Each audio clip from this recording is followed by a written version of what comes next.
जी है, ये भी फ्रॉड है। और इनको कंट्रोल करने के लिए जितनी संस्थाएं हैं, उसके ऊपर जितनी रिसर्च है, उसके ऊपर जितनी इंस्टीट्यूशन है, वो भी सारे फ्रॉड हैं। ये इस चीज़ का जो एहसास है, ये मुझे सिस्टम के अंदर रह के पता चला, बाहर से नहीं, अंदर से पता चला कि कितने बिलियन डॉलर का ये फंड है। उस फंड में किस तरीके से जो बिल्कुल ईमानदारी से काम करना चाहते हैं, चाहे वो रिसर्चर हो, चाहे वो डॉक्टर हो, चाहे वो एडमिनिस्ट्रेटर हो, चाहे वो वर्कर हो, उनको इंगेज किया जाता है और उनको आधी अधूरी तस्वीर दिखाई जाती है और अपने प्रोजेक्ट में लगा लिया जाता है।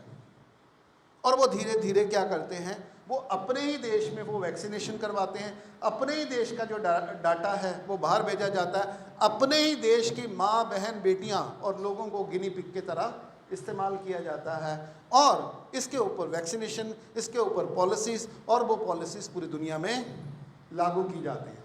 और किस तरीके से डाटा मैनेज किया जाता है, रिसर्च मैनेज किया जाता है, इस चीज़ का मैं भुक्तभोगी हूँ, क्योंकि ये काम मैंने खुद ने भी किया है।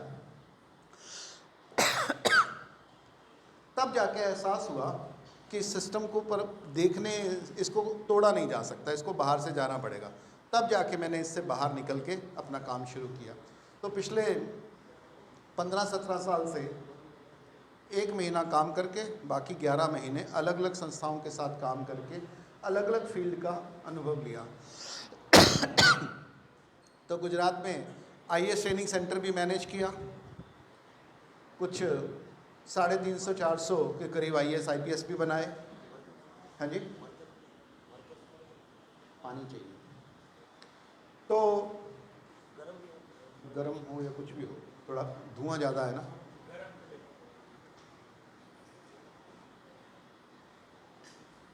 तो ये जो काम हुआ, उससे फिर एजुकेशन पे ऊपर काफ़ी काम किया, तो प्रैक्टिकली काम किया, गुजरात गवर्नमेंट के अंदर रह के काम किया, और इंडिया के इतिहास में पहली बार पुलिस रिफॉर्म के ऊपर काम किया कि इस देश की जो पुलिस है, एक देश को अगर सिविल सोसाइटी में बदलना है, आज़ाद करना है, तो सबसे पहले अपनी पुलिस को आज़ाद करना पड़ेगा।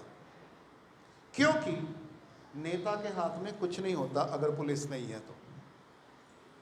हमारा नेता संविधान में अपंग है, वो सिर्फ राय दे सकता है, उसके अलावा उसकी कोई औकात नहीं है। काम सिस्टम करता है, चाहे वो जुडिशरी करे, चाहे वो एग्जीक्यूटिव करे, चाहे वो पुलिस करे। ये तीनों के तीनों विभाग नेताओं के करना का सारा षड्यंत्र इम्पॉसिबल था इम्प्लीमेंट करना अगर पुलिस उनके साथ में ना होती। अगर मात्र पुलिस उनके हाथ से ले ली जाए, या पुलिस को उनके हाथ से उनका कंट्रोल ख़त्म कर दिया जाए या इंडिपेंडेंट कर दिया जाए, तो ऐसी कोई स्कीम वो कभी भी इम्प्लीमेंट नहीं कर सकते। तो पुलिस को इंडिपेंडेंट करने के लिए पुलिस के सिस्टम को सुधारना ज़रूरी है, उनका इंफ्रास्ट्रक्चर सुधारना ज़रूरी है, उनका सिस्टम सुधारना ज़रूरी है, और उनका एटीट्यूड और माइंडसेट भी सुधारना ज़रूरी है। तो इस विषय पे हम लोगों ने, मैंने एक डिस्ट्रिक्ट लिया और उस डिस्ट्रिक्ट में हमने 2.5 साल काम करके उसको एक मॉडल डिस्ट्रिक्ट के तौर पे, पुलिस डिस्ट्रिक्ट के तौर पे डेवलप किया। उसमें पुलिस के 100% लोगों को, पुलिस की फैमिली को, पुलिस के बच्चों को ट्रेन किया। पुलिस के जितने भी पुलिस स्टेशन थे उनको नया बनाया।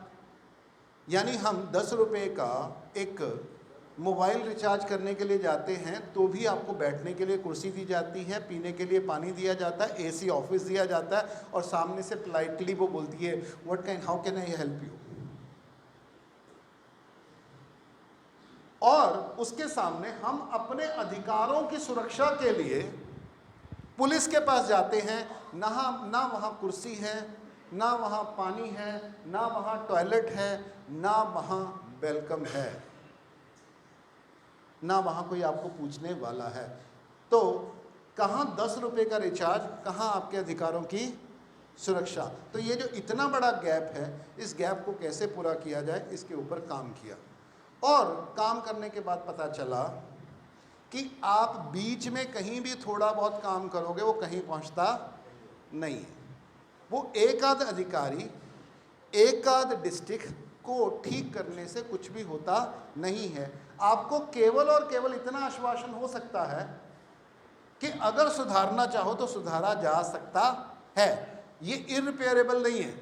इस सिस्टम को चाहो तो सुधार सकते हो, परंतु अगर मुझे हेल्दी होना है और अगर मैंने लिवर सुधार लिया और किडनी नहीं सुधारी तो लिवर ज़्यादा देर तक हेल्दी रह सकता नहीं है। तो अगर आपको हेल्दी करना पड़ेगा तो पूरी की पूरे शरीर को ठीक करना पड़ेगा और उसका जो आधार है वो नीचे से लेके ऊपर तक सुधारना पड़ेगा।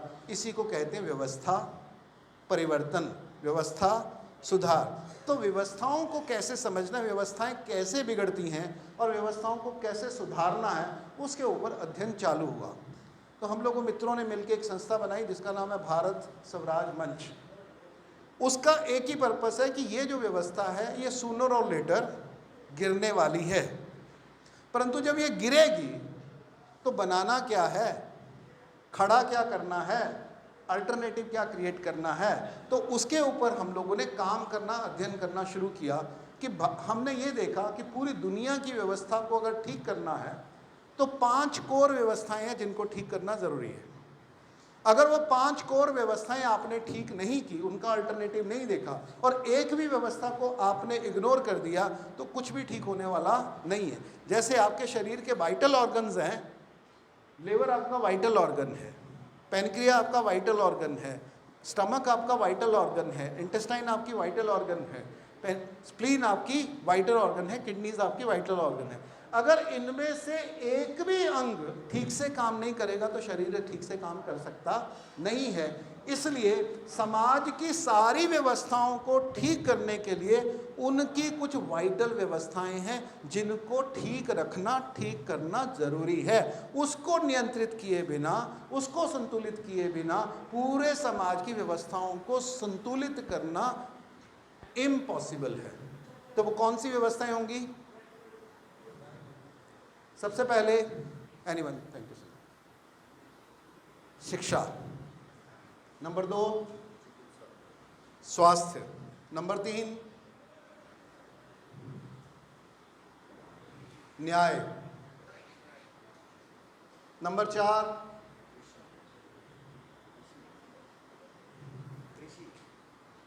उत्पादन, चाहे वो कृषि का हो, चाहे उद्योग का हो, या कोई भी उत्पादन। नंबर 5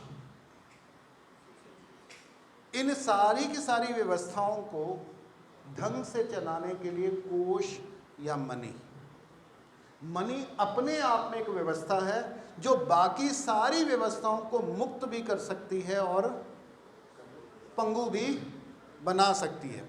इसलिए पैसे के बारे में, मनी के बारे में, मनी कैसे पैदा होती है, मनी कैसे काम करती है, मनी कैसे आपके नियंत्रण में होती है और मनी कैसे आपको नियंत्रित कर सकती है, और कैसे पूरी दुनिया को की सरकारों को बनाना और गिराना, पूरी दुनिया की टेक्नोलॉजी को लाना और बदलना, पूरी दुनिया की इकोनॉमी को, पॉलिटिक्स को, एजुकेशन को, हेल्थ को, पर्यावरण को, माइंडसेट को, कल्चर को, किसी भी कोई भी ऐसा मानवीय या प्राकृतिक आयाम नहीं है जिनको पैसे के द्वारा प्रभावित नहीं किया जा सकता। पैसा इतनी गहरी व्यवस्था है और आज हम इसी व्यवस्था की गहराई को समझेंगे। पर मैं ये जो आज का सेशन है वो मैं अकेला नहीं लूँगा, क्योंकि हमारे जैसा कि देवेंद्र भाई ने कहा कि हम सब कहीं ना कहीं खोजी व्यक्ति हैं, अध्ययनशील व्यक्ति हैं। हम सब ने कुछ ना कुछ कहीं ना कहीं इसके बारे में पढ़ा है सीरियसली, और इसके बारे में गहराई से सोचते समझते भी हैं। तो हम चाहेंगे कि आज का ये जो सेशन है ये इंटरेक्टिव रहे, पार्टिसिपेटरी रहे, जिसमें हम सब लोग एक साथ पार्टिसिपेट करते हुए जाएंगे। और सेशन के दौरान सभी सवालों का जवाब मुझको देना ज़रूरी नहीं है। बहुत सारे जवाब आपके पास ऑलरेडी हैं, उसके लिए मुझे गला फाड़ने की ज़रूरत नहीं है। परंतु आज कुछ बहुत अहम मुद्दे हैं जब हम सोल्यूशन की बात करेंगे। पहला सेशन प्रॉब्लम को समझने में रहेगा, दूसरा सेशन उसका सोल्यूशन की तरफ जाएंगे।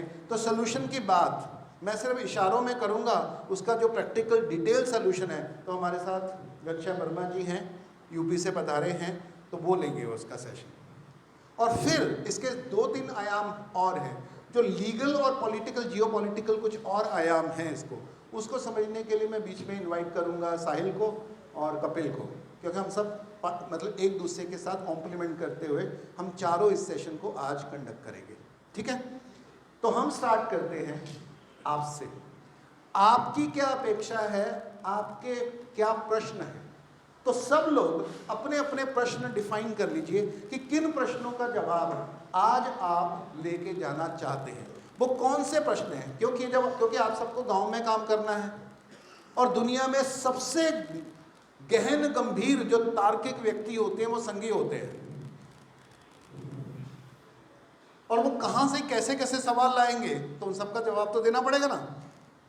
कोई आर्य समाज से उसका सवाल करेगा, कोई कल्चर के पॉइंट ऑफ व्यू से उसका आपसे सवाल करेगा, कोई आध्यात्मिक उसका सवाल करेगा, कोई युग थ्योरी से उसका सवाल करेगा। तो आपको सारे सवालों का जवाब देना पड़ेगा, और उनके सवालों का जवाब कल्पना में देना है या हकीकत से देना है। और सबसे बड़ी हकीकत क्या है? मनी, अर्थ। तो आज हम अर्थ लें। तो आपके मन में कौन से जो भी सवाल है वो आप पूछते जाइए, उसके बाद हम आगे सेशन करेंगे। हाथ खड़ा करिए, माइक आपके पास आ जाएगा और हम एक एक करके आगे बढ़ेंगे, प्लीज।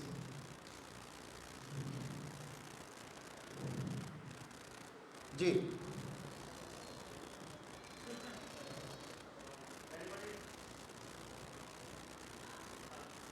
आप जब तक पूछोगे नहीं मैं बोलने वाला नहीं हूं, ये गारंटी है। जी, साहब कह रहे हैं कि क्रिप्टो करेंसी क्या है, क्यों है, कैसे है, और इसका क्या फ़ायदा, क्या इसकी क्या नुकसान है। क्लियर? ओके, मैं मल्टीपल सवाल ले लूँगा। बोलो आर्य। हाँ जी सर, आप बात करते हैं फंड्स की। अब अल्टरनेटिव जैसे पहले बार्टर सिस्टम होता था, लेकिन पहले गुड्स इतनी नहीं थी मार्केट में, आज है गुड्स अल्टीमेटली बहुत ज़्यादा। तो आज की कंडीशंस में उसको अगर छोटे में ग्राउंड लेवल पे या फिर सिर्फ विलेज लेवल पे अगर सॉल्व किया जाए बार्टर सिस्टम में, तो कैसे किया जा सकता है? क्योंकि प्रोडक्ट बहुत ज़्यादा है जी, डिमांड बहुत ज़्यादा, क्योंकि जिस इकोनॉमी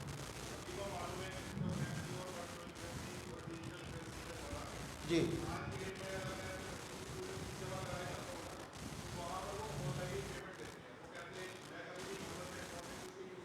जी हाँ, चलने दो, ये बाद में करेंगे। हाँ,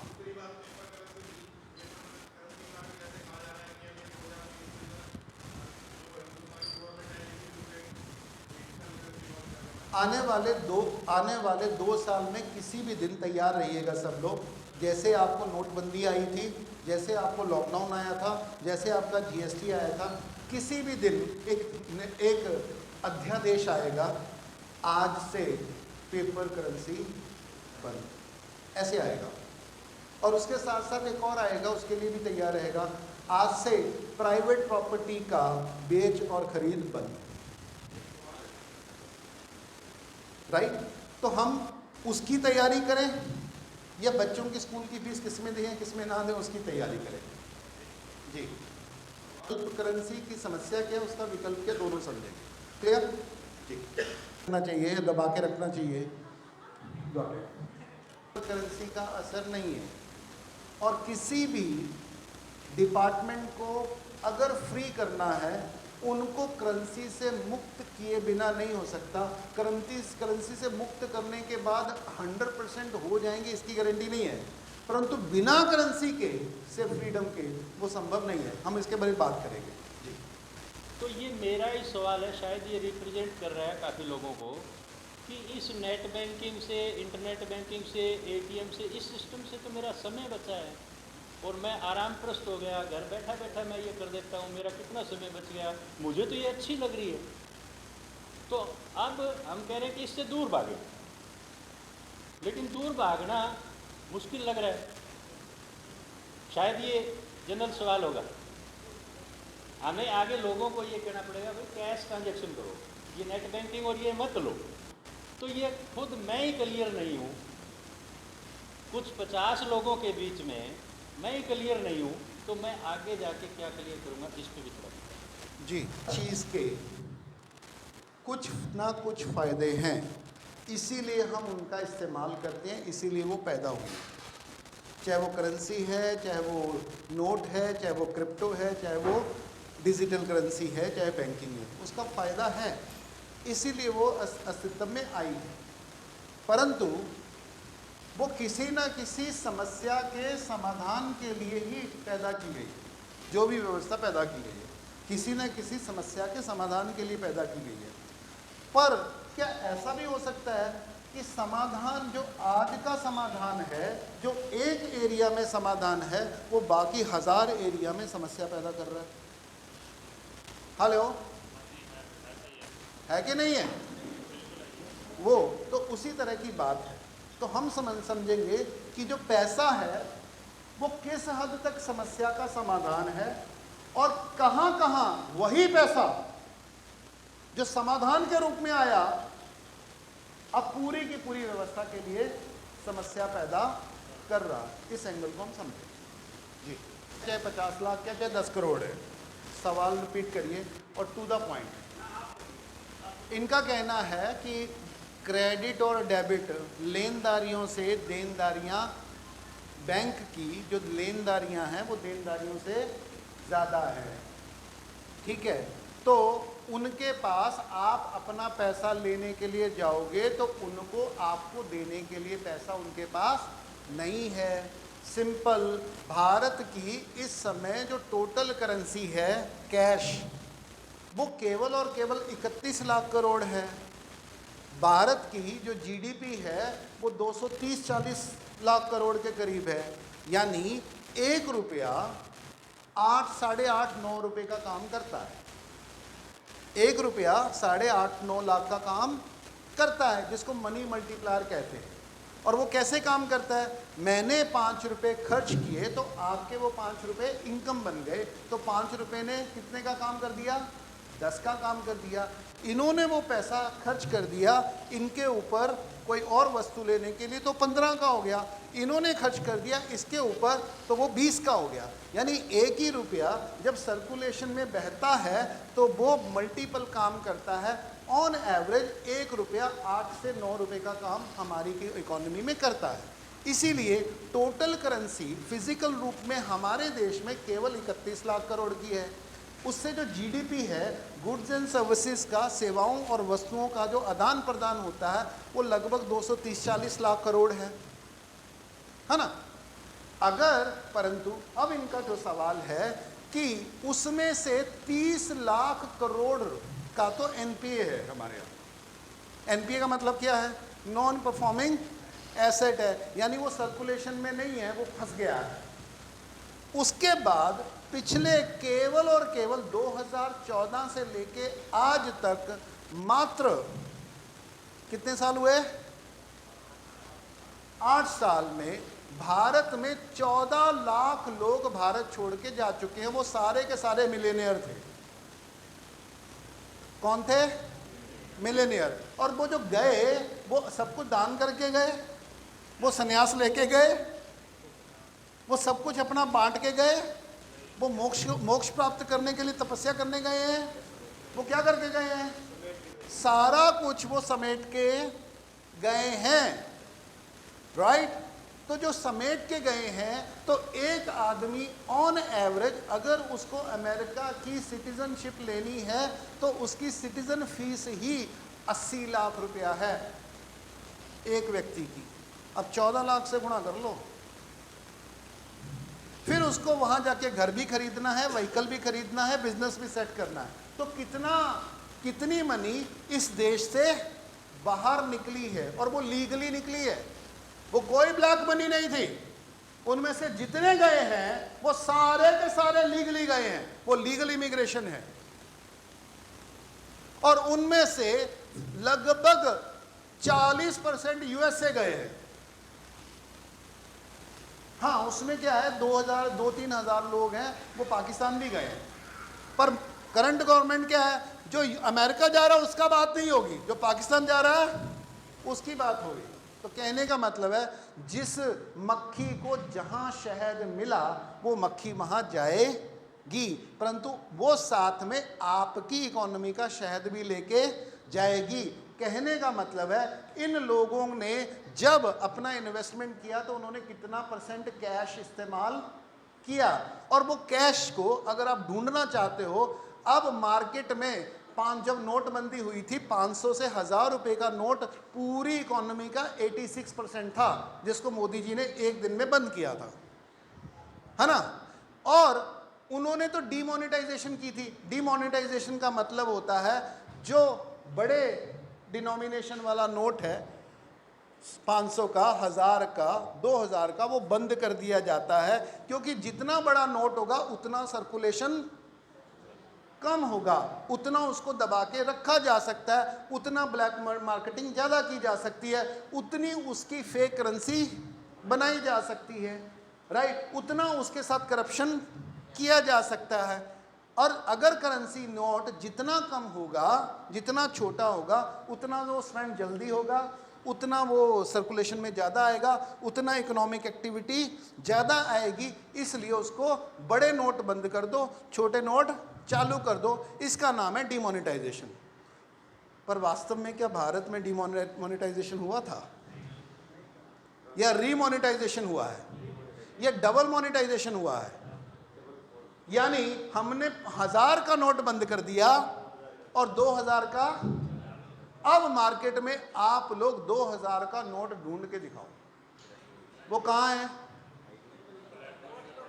हेलो, वो सारा का सारा जो नोट है वो कांग्रेसियों के कांग्रेस सपोर्टेड लोगों से निकल के किसके सपोर्ट में चला गया?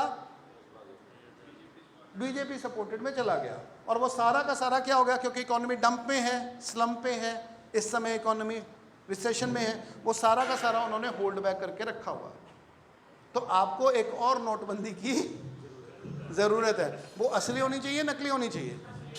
वो असली होनी चाहिए। अभी जो हुई है वो केवल और केवल असली जो तख्ता होता है पॉलिटिकल दुनिया में, असली जो तख्ता होता है वो पॉलिटिकल पावर नहीं होती, वो इकोनॉमिक पावर होती है। अगर आपने इकोनॉमिक पावर का तख्ता पलट नहीं किया तो आपका पॉलिटिकल तख्ता बचता नहीं है। इसलिए उद्धव को ये बड़ी देर से समझ में आया।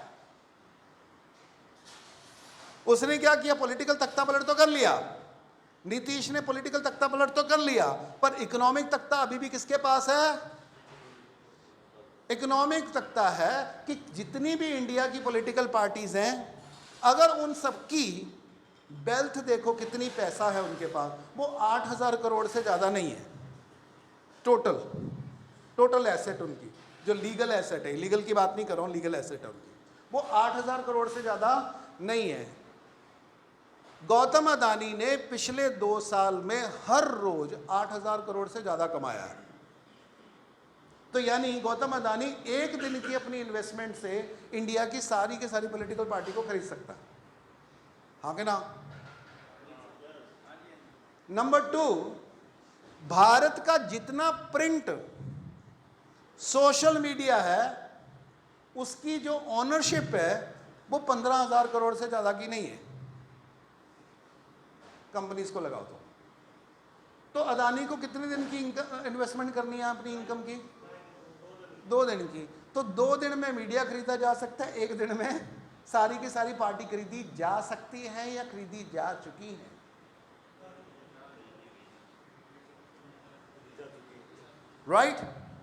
राइट। तो इसी सारे के सारे चक्कर में कि जो मोनेटाइजेशन है या जो नोटबंदी है, वो नोटबंदी अपने आप में एक सत्ता पलटाव के अलावा कुछ भी नहीं था। वो असल में डीमोनेटाइजेशन नहीं थी, वो इकोनॉमी की रीमोनेटाइजेशन थी। ओके, वो केवल तख्ता पलट था। एक असली नोट नकली जैसे आ गए उनका बोलना पड़ेगा। सर, आज तक जितनी भी व्यवस्थाएं बनी हैं विनिमय का, यानी विनिमय क्या होता है कि मेरे किसी चीज के बदले में कोई चीज ले रहा हूँ, या तो उनका आपस में ही कोई बदलाव है, चाहे वस्तु से वस्तु हो, किसी भी तरीके से पैसा हो, करेंसी के रूप में है, गोल्ड के रूप में या किसी अन्य मेटल के रूप में है, जो एक्सचेंज का जो भी रूप बनता है, वो होता है क्या कि किसी भी सेवा का, किसी वस्तु का, किसी संसाधन का जो पावर की जो ट्रांसफर है वो उसके लिए होता है, यानी कि एक जगह से दूसरी जगह के लिए। वो जब भी व्यवस्था शुरू में चलती है, आगे जाके क्या होता है कि वो बहुत सारे जो पब्लिक है वहाँ से वो पावर जो है सिमट कर जो है धीरे धीरे जो है वह कुछ लोगों के हाथ में चली जाती है। हालांकि इसमें टाइम चाहे थोड़ा लगे या लंबा लगे। क्या इस चीज़ का कोई विकल्प हो सकता है कि ये जो विषमता आती है, इस विषमता के लिए हम कोई चर्चा कर सकते हैं? आपका शुभ नाम क्या है? बलविंदर सिंह। बलविंदर सिंह जी ने सबसे आधारभूत सवाल उठाया है, और जनता सरकार मोर्चा या कोई भी दुनिया का मोर्चा अगर इस सवाल का जवाब ढूंढ ले, अगर जनता सरकार मोर्चा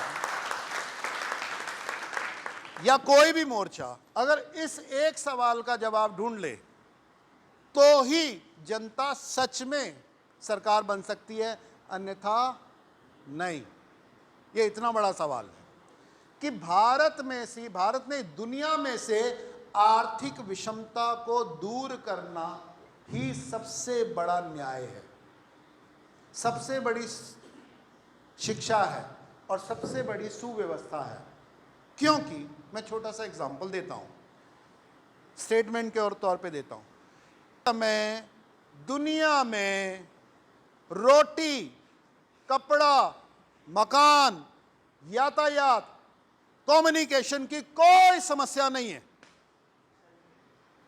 फिर से बोलता हूं, इस समय दुनिया में 750 करोड़ लोग रहते हैं,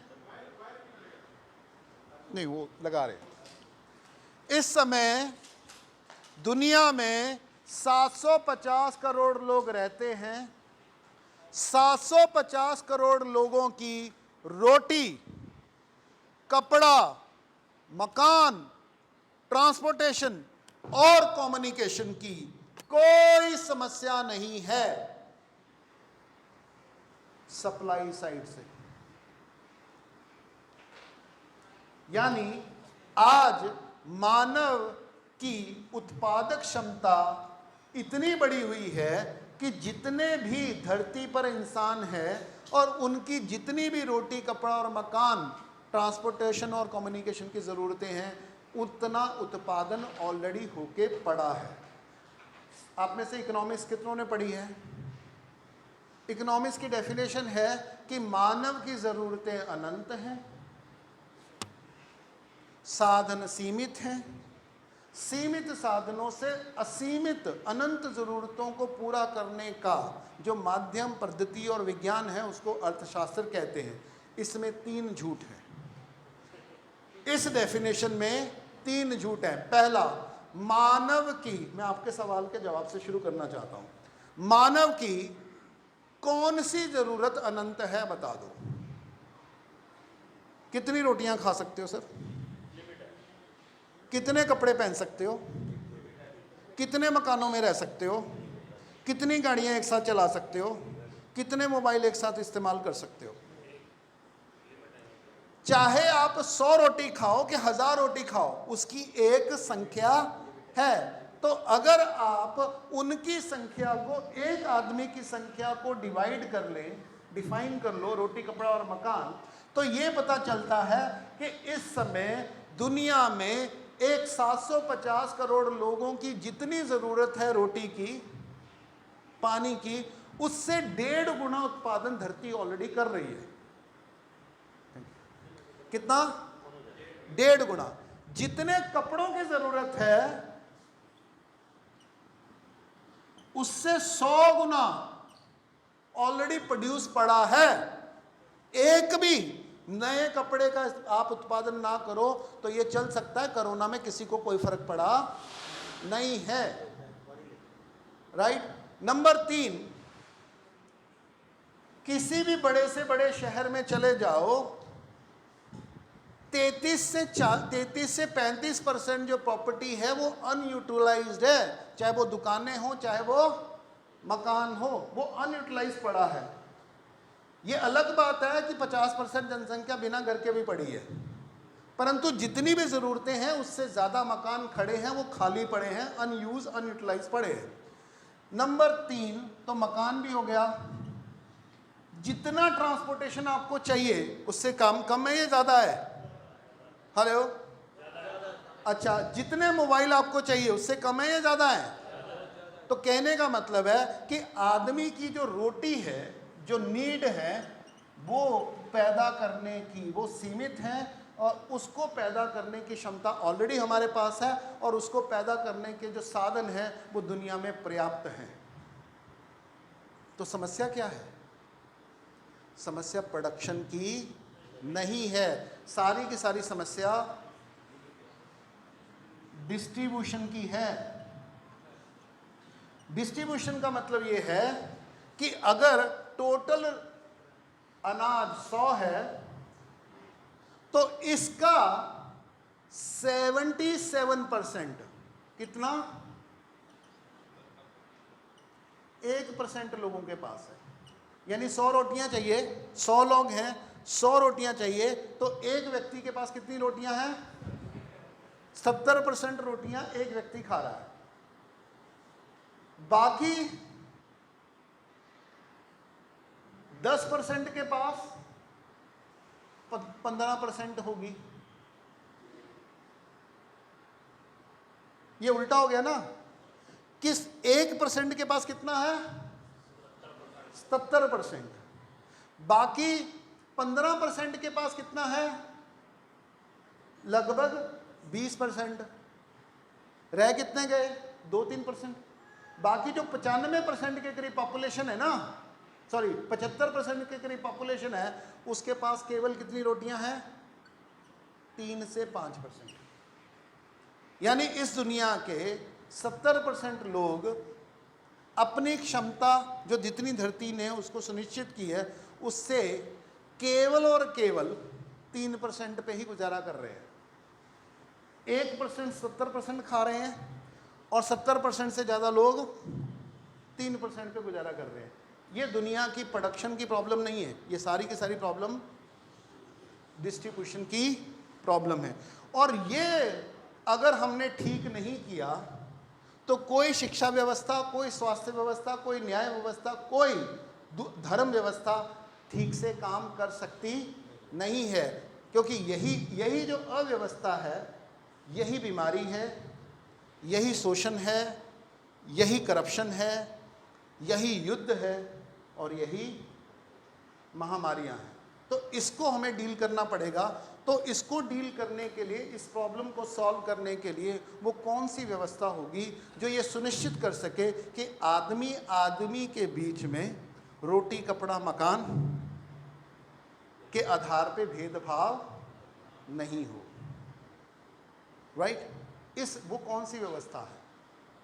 तो इस व्यवस्था को उन्होंने ये भी कहा कि आज तक की जितनी भी व्यवस्थाएं आई हैं, चाहे विनिमय व्यवस्था आई है, चाहे गोल्ड स्टैंडर्ड आया है, या करेंसी स्टैंडर्ड आया है, या डिजिटल स्टैंडर्ड आया है, कि क्यों उससे ये पता चला है कि जितनी विनिमय व्यवस्था तरल होती गई है, उतना जो डिस्ट्रीब्यूशन है, असमानता है उतनी ज़्यादा हुई है, उतना शोषण ज़्यादा हुआ है। तो हमें एक आज ह्यूमैनिटी उस जगह पे पहुंच चुकी है जब ह्यूमैनिटी को एक दूसरे के साथ, क्योंकि आदमी ने नेचर के ऊपर तो अपना कब्जा जमा लिया है, गलत जमाया ठीक जमाया उसके बाद में बात करेंगे। अब नेचर उनकी समस्या नहीं है, तूफान आ जाता है, सूखा आ जाता है, गर्मी पड़ लेती है, हम उसको हैंडल कर लेते हैं।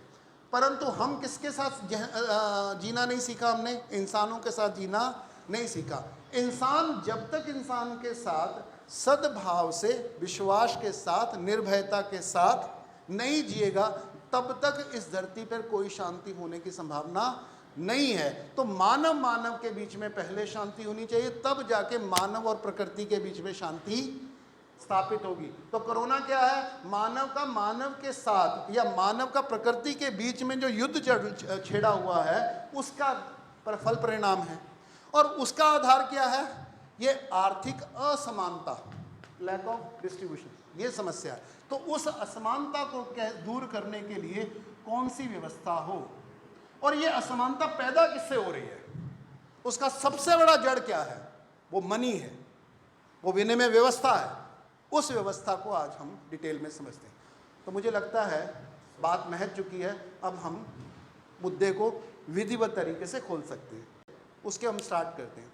हम कभी सब लोग अभी डार्विन को मान के चलते हैं, डार्विन सही था, मान के चलते हैं।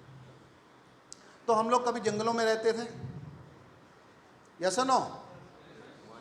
तो वन में हम रहते थे, हम वन मानुष की तरह रहते थे। तो हमारे लिए और मानव जो है वो प्रकृति का सबसे कमज़ोर जानवर है। ना वो चीते की तरह दौड़ सकता है, ना वो बंदर की तरह कूद सकता है, ना वो कुत्ते की तरह सूंघ सकता है, ना वो पक्षी की तरह उड़ सकता है, ना वो चील की तरह देख सकता है। उसकी देखने की, सुनने की, सूंघने की, टेस्ट करने की, स्पर्श करने की, भाग सकने की और लड़ने की जो क्षमता है वो ज़्यादातर जानवरों से कम है। और जितने भी जानवर धरती पे हैं उसमें सबसे ज़्यादा समय डिपेंडेंट होके ह्यूमन बीइंग बिताता है। जीते जी सबसे ज़्यादा ट्रेनिंग की ज़रूरत, एजुकेशन की ज़रूरत केवल और केवल इंसान को पड़ती है और किसी को पड़ती नहीं है।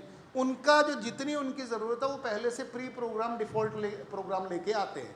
हमारे पास ऐसा कोई प्रोग्राम होता ही नहीं है कि खुद के साथ कैसे जीना है, परिवार के साथ कैसे जीना है, समाज के साथ कैसे जीना है, प्रकृति के साथ कैसे जीना है। हमारे पास कोई प्रोग्राम ही नहीं आता। जैसे ये फैक्ट्री में नए अलग से मैन्युफैक्चर पीस है ये, बाकी सारे जानवरों को ऐसा कोई दिक्कत नहीं है। वो इंडिया का है या चाइना का है, इस एनवायरनमेंट में उस एनवायरनमेंट में हर जानवर के पास एक डिफ़ॉल्ट प्रोग्राम है। तो आदमी को हर एनवायरनमेंट के साथ, हर स्थिति के साथ चैलेंज, अनुकूलन करना पड़ा, उसको सीखना पड़ा। तो इसीलिए उस अनुकूलन को ही इनोवेशन कहते हैं। तो आदमी को अपनी सारी इंद्रियों को की सीमा से आगे जाने के लिए नई नई खोजें करनी पड़ती हैं। तो इंसान की पहली खोज कौन थी? पत्थर। इंसान ने पत्थर उठाया और पत्थर पेड़ पे मारा। ये क्या था? Tool kit. तो जब पत्थर पेड़ पे टाया तो उसको क्या मिला? फल। तो ये उसके लिए क्या हो गया? उपयोगी टूल हो गया। जिसकी कोई सुविधा है, जिसकी कोई उपयोगिता है, ये उसके लिए उपयोगिता हो गया। और उसने उसको क्या दिया? सुविधा दी, है ना। तो हर टूल उसके लिए सुविधाजनक हो गया, उसने एक सुविधा पैदा की। परंतु जैसे ही उसने सुविधा पैदा की, उसने वही पत्थर उठा के जो जानवर उसके ऊपर अटैक कर रहा था, इसने उसको भी मारा। तो ये क्या हो गया? डिफेंस हो गया। यहां तक तो ठीक था, पर क्या पत्थर वहीं तक रहा? अब उसने यही पत्थर उठा के अपने दुश्मन, अपने भाई, अपने साथ रहने वाले इंसान को भी मारा। अब वही पत्थर पहले सुविधा था, वही पत्थर डिफेंस भी था, और वही पत्थर हथियार भी हो गया। यस, यानी हर एक टूल सुविधा बना, वही पत्थर डिफेंस भी बना, और वही पत्थर टूल ऑफेंस यानी हथियार भी बना। फिर इंसान ने दूसरा बनाया, टूल लाया, फायर। फायर से जंगल भी जले, मांस भी जला, पका के खाना लगा। और उसने क्या क्या जलाया? जंगल भी जलाया, जानवर भी जलाए, और इंसान भी जलाए। फिर वही टूल डेवलप हुआ भाले में। भाले से जंगल भी कटे, तलवार से, भाले से जंगल भी कटे, जानवर भी कटे, और कौन कटा? इंसान। उसी से डेवलप होते होते फिर उसने गोली डेवलप की, बारूद डेवलप किया। उससे जंगल भी गए, जानवर यानी कितनी प्रजातियां, शेर, चीता, भालू, सारे के सारे, व्हेल मछलियां, सारी की सारी उसने ख़त्म कर डाली। और दुनिया में सबसे ज़्यादा कौन मरे उस बारूद से? इंसान। परंतु यहाँ से बात पूरी नहीं हुई। अब इंसान ने इसी टूल को डेवलप करते करते ट्रांसपोर्टेशन, यातायात, रॉकेट, मिसाइल, एटम बम, ये तो परमाणु बम, ये हमारे लिए टूल भी था, ये हमारा डिफेंस भी था, और ये हमारा हथियार भी था। आज कोरोना के बाद कुछ और टूल डेवलप हुए, वायरस, वैक्सीन। अब मुझे ये बताइए, ये जो वायरस है, ये जो वैक्सीन है, यह है, ये टूल है, डिफेंस है, या हथियार है? जैसे एक चाकू डॉक्टर के हाथ में डिफेंस है और कातिल के हाथ में, तो भारत के इस दुनिया के मानव जाति ने जितने भी टूल डेवलप हुए वो एक साथ सुविधा, डिफेंस और हथियार में कन्वर्ट हुए हैं। यस और नो? और जितना मानव के टूल गहरे होते चले जा रहे हैं, उतने ही उनकी जो मारक क्षमता है वो गहरी हो गई। अब इंसान ने और टूल डेवलप किए, उस टूल का नाम है, हम वेदर मॉडिफिकेशन भी कर सकते हैं। अगर बारिश नहीं तो हम बारिश ला सकते हैं, परंतु हम जहां बारिश अधिक हो रही है उसको घटा भी सकते हैं। तो ये टूल है, परंतु इसी टूल का जब आप हथियार के तौर पे इस्तेमाल करोगे तो जो काम एटम बम नहीं कर सकता वो वेदर मॉडिफिकेशन कर सकता है। अब हमारा जो टूल बन गया है वो बन गया है हमारा आरएनए डीएनए।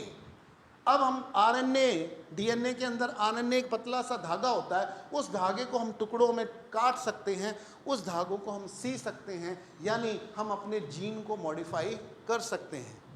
और उससे जो परमुटेशन का पैदा होगा हमारे शरीर के अंदर, हमारे सेल के अंदर, हमारे अंगों के अंदर कैसी क्षमताएं और विकृतियां पैदा होंगी हमारी कल्पना से बाहर है। और आगे जाके हमने और टूल डेवलप किए ब्रेन के, माइंड कंट्रोल, माइंड इन्फ्लुएंस, कि आज एक व्यक्ति चाहे तो मीडिया का इस्तेमाल करके आदमी कैसे सोचता है, कैसे फील करता है, कैसे काम करता है, उनको कैसे प्रेरित किया जा सकता है, कैसे डराया जा सकता है, कैसे कंफ्यूज किया जा सकता है, कैसे डिप्रेस किया जा सकता है, और कैसे उससे फोर्स एक्शन और रिएक्शन करवाए जा सकते हैं, कैसे उनको खुद को मरवाया जा सकता है, कैसे उसके द्वारा दूसरों को मरवाया जा सकता है। ऐसे भी टूल डेवलप हो चुके हैं। और ये जो टूल हैं, ये टूल हथियार हैं, डिफेंस हैं या उपयोगिता है, डिपेंड करता है किसके हाथ में। इन सभी टूल्स के बीच में एक महा टूल है जो छुपा हुआ है, जो सबसे गहरा है, जो सामने होते हुए भी नजर नहीं आता, जो इन सारे टूल को की दिशा निर्धारित करता है कि कब ये जो टूल है ये सुविधा बनेगा, कब ये डिफेंस बनेगा और कब ये ऑफेंस बनेगा, ये वो टूल निर्धारित करता है। उस टूल का नाम क्या है? हेलो, पैसा, मनी। हम लोग मैकॉले कितनी हजार बार सुना है। कोई ऐसी मीटिंग नहीं होती जहां मैकॉले का गुणगान वंदन नहीं होता। पर क्या आपको पता है मैकॉले ने असल में किया क्या था? किस हजारों साल से चली आ रही लगभग 7 लाख गुरुकुल झटके से खत्म हो गए। हर गांव में कम से कम एक वैद्य था, वो खत्म हो गया। तो कैसे आपका आयुर्वेद खत्म हुआ, कैसे आपकी शिक्षा खत्म हुई, कैसे आपकी न्याय व्यवस्था खत्म हुई, कैसे आपका ट्रेड खत्म हुआ, कैसे आपकी 72 कलाएं खत्म हुई, कैसे एक इंडस्ट्रियल सोसाइटी, एक एग्रीकल्चरल लेबर सोसाइटी में कैसे दुनिया की श्रेष्ठ एग्रीकल्चरल सोसाइटी, दुनिया की सबसे निम्नतम किस्म की एग्रीकल्चर लेबर सोसाइटी में कन्वर्ट होगी, और वो भी लगभग 100 साल में। ऐसा मैकॉले ने क्या किया था, उसको आज उसका भी जो टूल है वो पैसे में है। Let me share with you क्या किया। मानव का धरती पे धर्म है अपनी जरूरतों को पूरा करना, तो मानव का धर्म है पुरुषार्थ करना। तो हमारे कितने पुरुषार्थ हैं? 4। कौन से? काम पहले है। काम यानी हमारी जितनी इच्छाएं हैं उनको पूरा करने के लिए क्या चाहिए? अर्थ। अर्थ कैसे कमाना है? धार्मिक पद्धति से, अपने ना मुझको नुकसान हो, ना प्रकृति को नुकसान हो, ना आजू बाजू को नुकसान हो। वही तो धर्म नीति है ना।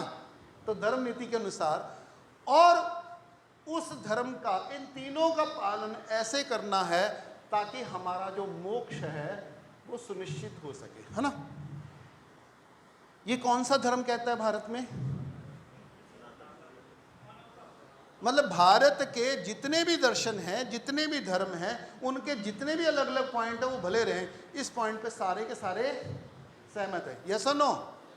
उससे कोई फर्क नहीं पड़ता वो संघी है कि सिख है कि कौन है, सभी इस बात पे जारी करते हैं।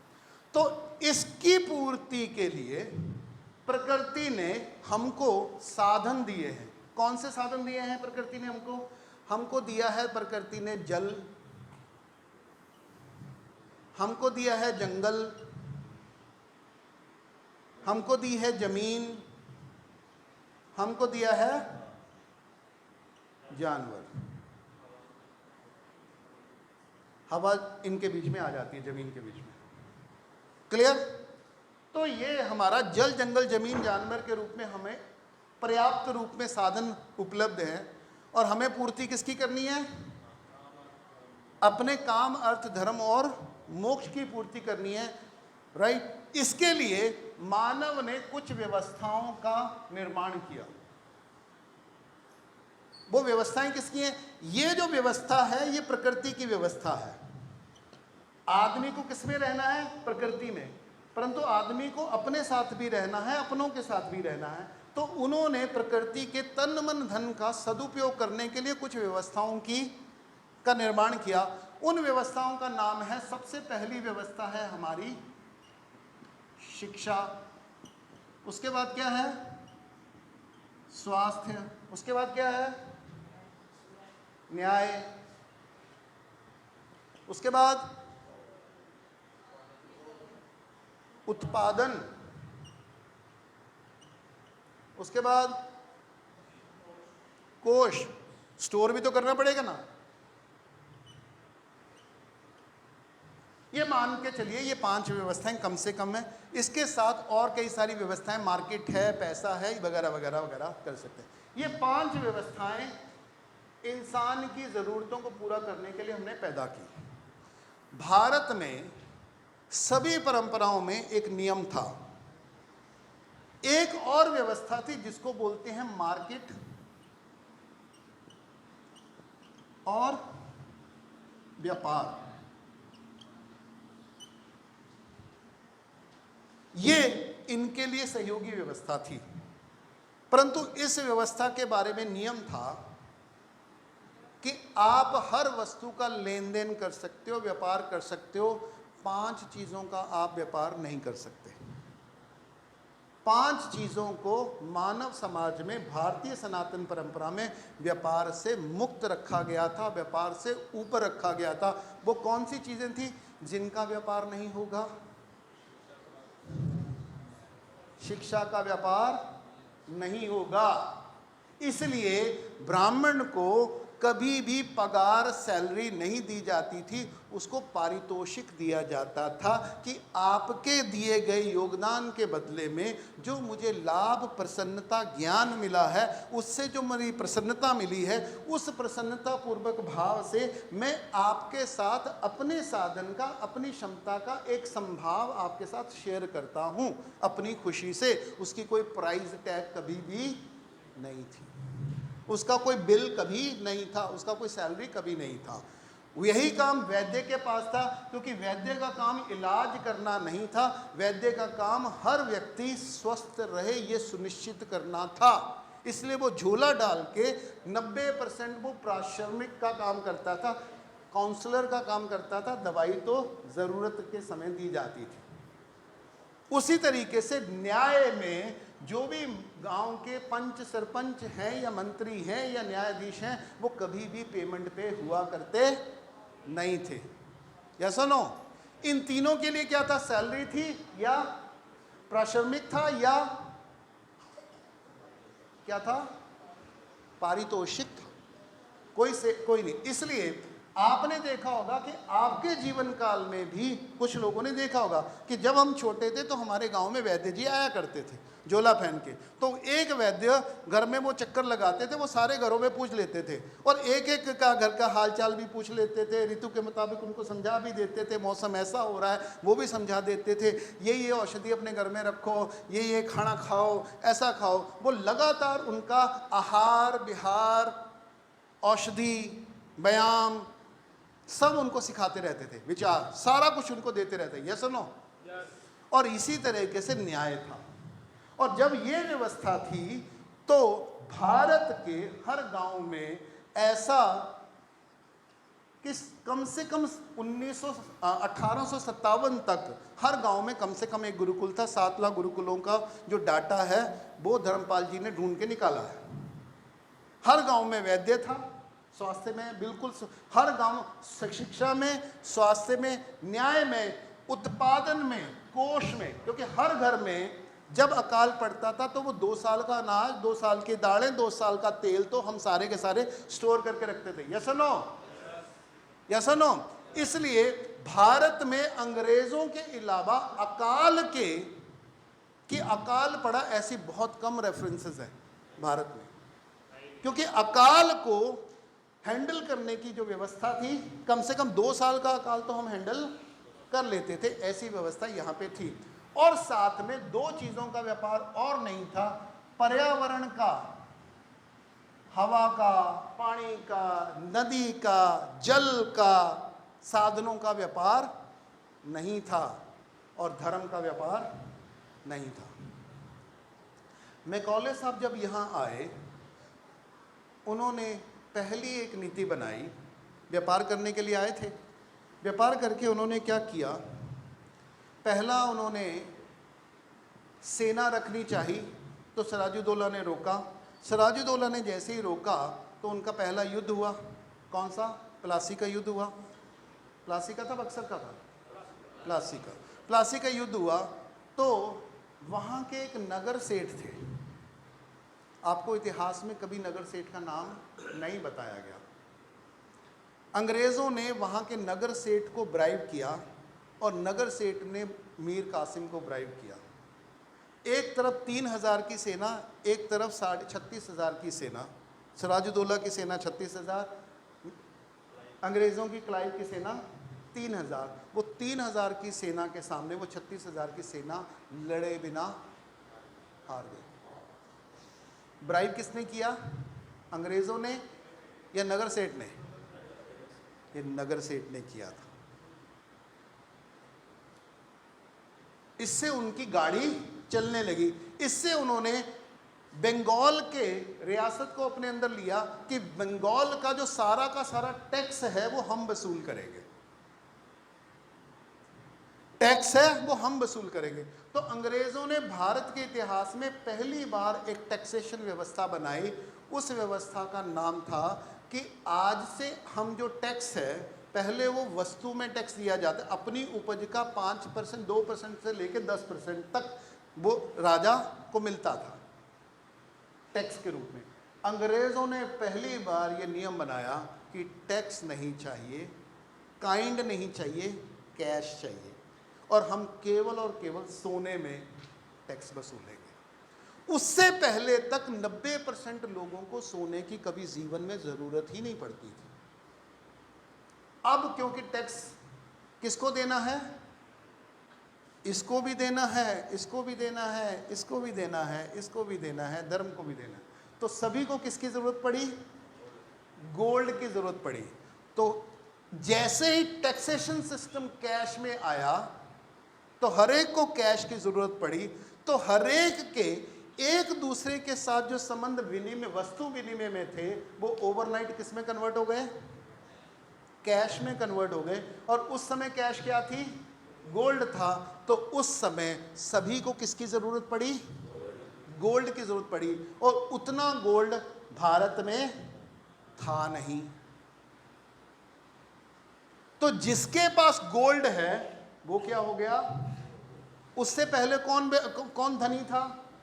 जिसके पास उत्पादन था, जिसके पास परिवार था, जिसके पास ज़मीन थी, जिसके पास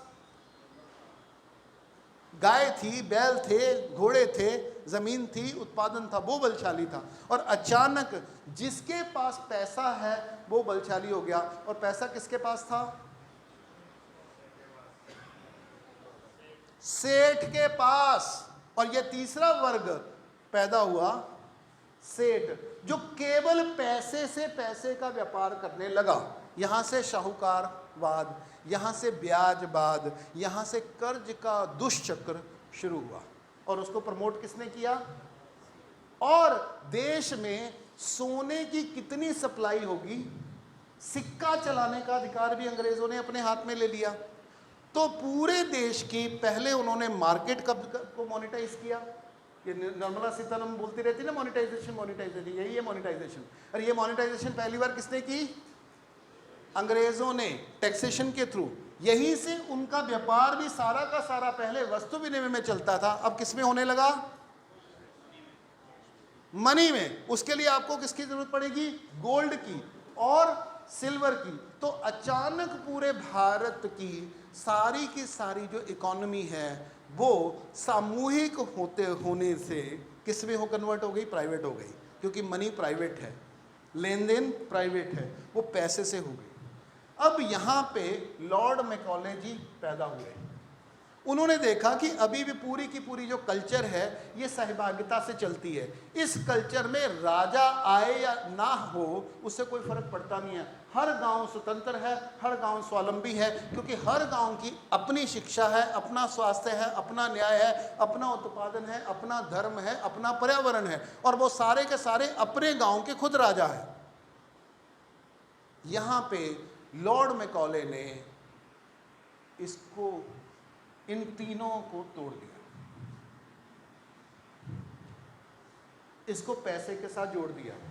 पैसा हमारे कंट्रोल में है, पैसे की सप्लाई हमारे कंट्रोल में है, इसलिए 1 लाख लोग 33 करोड़ लोगों को कंट्रोल कर गए, क्योंकि 33 करोड़ लोगों का जो आपसी व्यवहार है वो कैश के ऊपर हो गया, और कैश उन्होंने अपने कंट्रोल में कर ली। इसलिए जो सारी की सारी व्यवस्थाएं सामाजिक थी, आपसी सह संबंध के ऊपर, आपसी विश्वास के ऊपर, आपसी आत्मनिर्भरता के ऊपर, और हर गांव स्वावलंबी था, वो सारा का सारा इन व्यापारियों का रुपए के लिए, पैसे के लिए, सोने के लिए, चांदी के लिए क्या हो गया? अब शिक्षक को अगर कर देना है तो शिक्षक क्या करेगा? वस्तु विनिमय करेगा, तो उसको पैसे की जरूरत नहीं थी। अब उसको कर पैदा कर देना है तो वो क्या करेगा? उसको इनसे, किसान से क्या लेना पड़ेगा? क्योंकि मेरे पास होगा नहीं तो मैं दूंगा कैसे? तो हर संबंध, हर सेवा पैसे में कन्वर्ट हो गई, और पैसे की ज़रूरत लगातार बढ़ती चली गई, और अंग्रेज़ों ने हमारी सारी व्यवस्थाओं के अंदर पैसा घुसा दिया, और पैसा अपने नियंत्रण में रखा, सारा भारत उनके नियंत्रण में हो गया। ये है मैकॉले पद्धति। और इसमें कितना साल लगा? मात्र 100 साल लगा।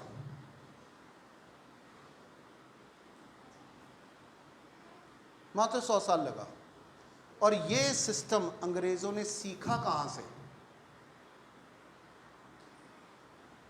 और यही सिस्टम इन्होंने पहले भारत पे लगाया, और इसी सिस्टम से को धीरे धीरे उन्होंने दुनिया में जहां भी रहे वहां किया। मैं आपसे एक सवाल पूछता हूं, अंग्रेजों ने, ईस्ट इंडिया कंपनी ने भारत पे राज किया। कोई कंपनी होती है, उसका एक मालिक होता है। ईस्ट इंडिया कंपनी का मालिक कौन था? है जी? ईस्ट इंडिया कंपनी का मालिक कौन था? कभी भी नहीं थी, कभी भी नहीं थी।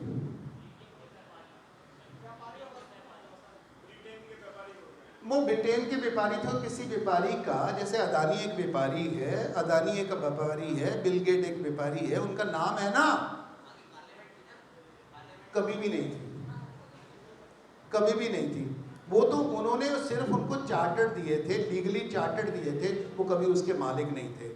उसके इतिहास में जाना पड़ेगा कि ये जो व्यापारी कंपनियां कहाँ से आई, कैसे पैदा हुई, उनके मालिक कौन थे, वो बड़ा छुपा हुआ इतिहास है।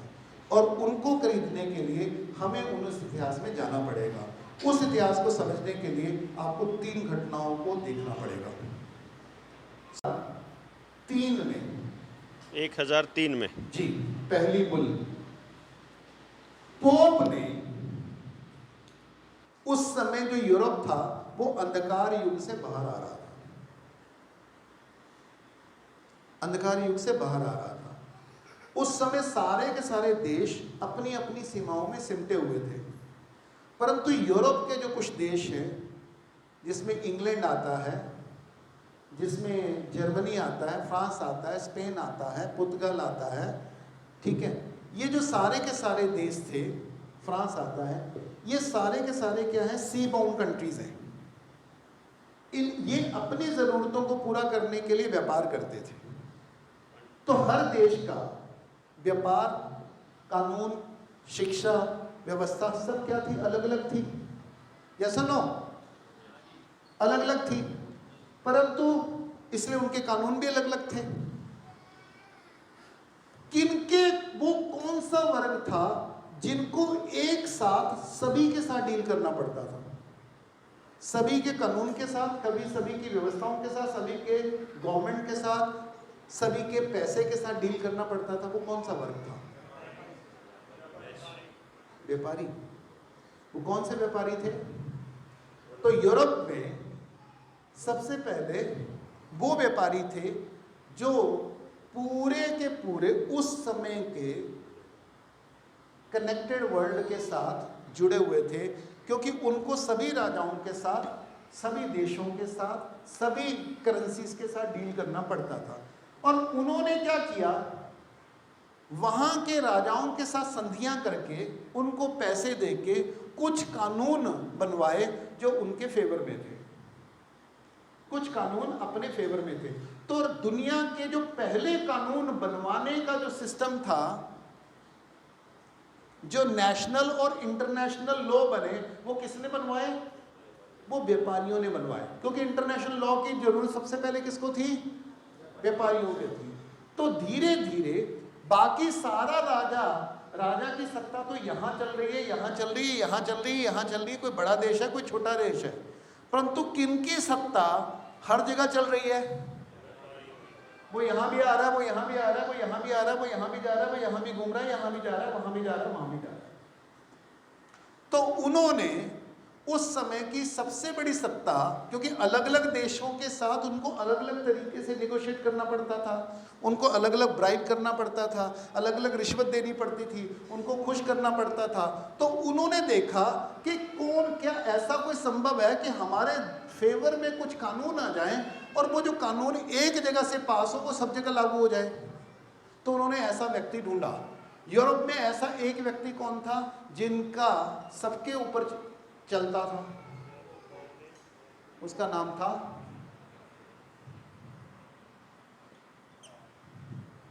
पोप, क्योंकि सारे के सारे कंट्री क्या थे? क्रिश्चियन थे। तो ये पोप के पास गए और पोप से इन्होंने कुछ कानून पास करवाए। उन कानूनों को हम बोलते हैं अध्यादेश या बुल्स बोलते हैं। क्या बोलते हैं? बुल्स। ये पहले कानून हैं जो पूरी दुनिया में, यानी पूरी यूरोप पे लागू हुए। वो कानून किसने पास किए? वो अध्यादेश थे। परंतु उन कानूनों को एक तख्ती पलट के ऊपर लिख के एक एक राज्य में जाके दिखाया, बताया, समझाया किसने? व्यापारियों ने। ये किए किसके लिए गए थे? व्यापारियों के लिए। और इसका फायदा किसको था? व्यापारियों का। इसको फैलाया किसने? व्यापारियों ने।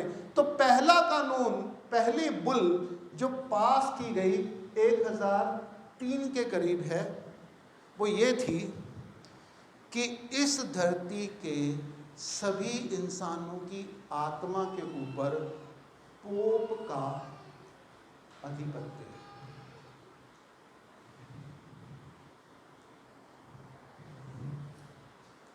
राइट? अब हमको 3 व्यवस्थाओं को, 4 व्यवस्थाओं को एक बार समझना है। अगर इसको समझना है तो इसका असर देखना पड़ेगा नोट के ऊपर, नंबर 2 वोट के ऊपर, नंबर 3 कोट के ऊपर, नंबर 4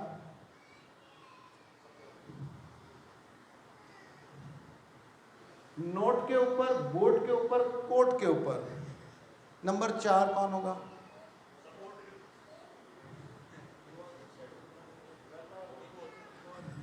वो तो हो गया ना, यहां से व्यवस्था चलेगी। हाँ, ये सारे इसके अंदर आ जाएंगे। अब चौथा में बाद में खोलता हूं वो कैसे हुआ। तो जैसे ही ये बुल उन्होंने पास की तो वो सारे के सारे व्यापारी क्या बन गए?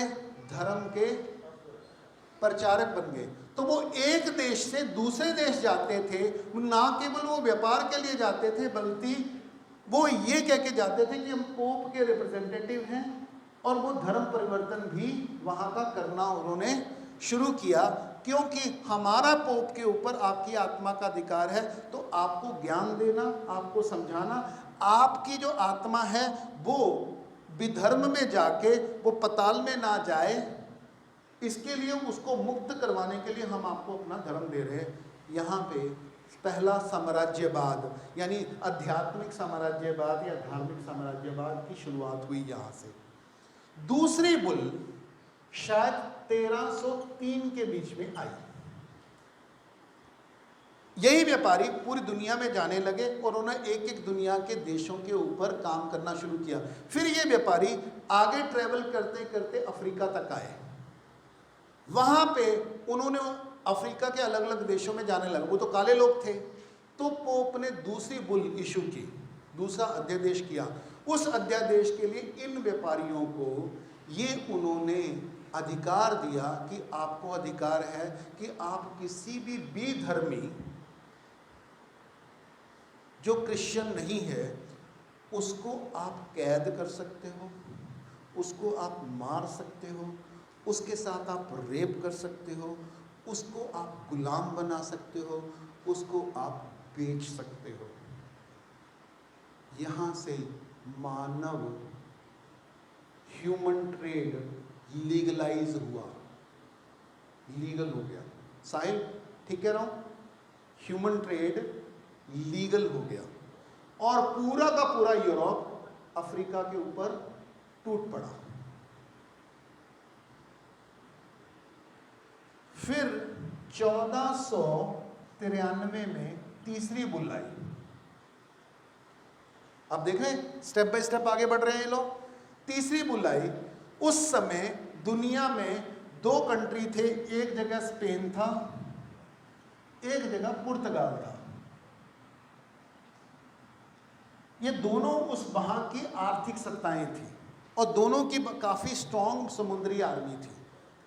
तो यहाँ के जो व्यापारी हैं वो अलग अलग जगह पे जाके एक व्यापारिक सिस्टम डेवलप हुआ जिसको मर्केंटलिज्म और कहते हैं, या फिजियोक्राट या मर्केंटलिज्म कहते हैं। व्यापारवाद वहाँ शुरू हो चुका था, परंतु की सत्ता किसके पास थी?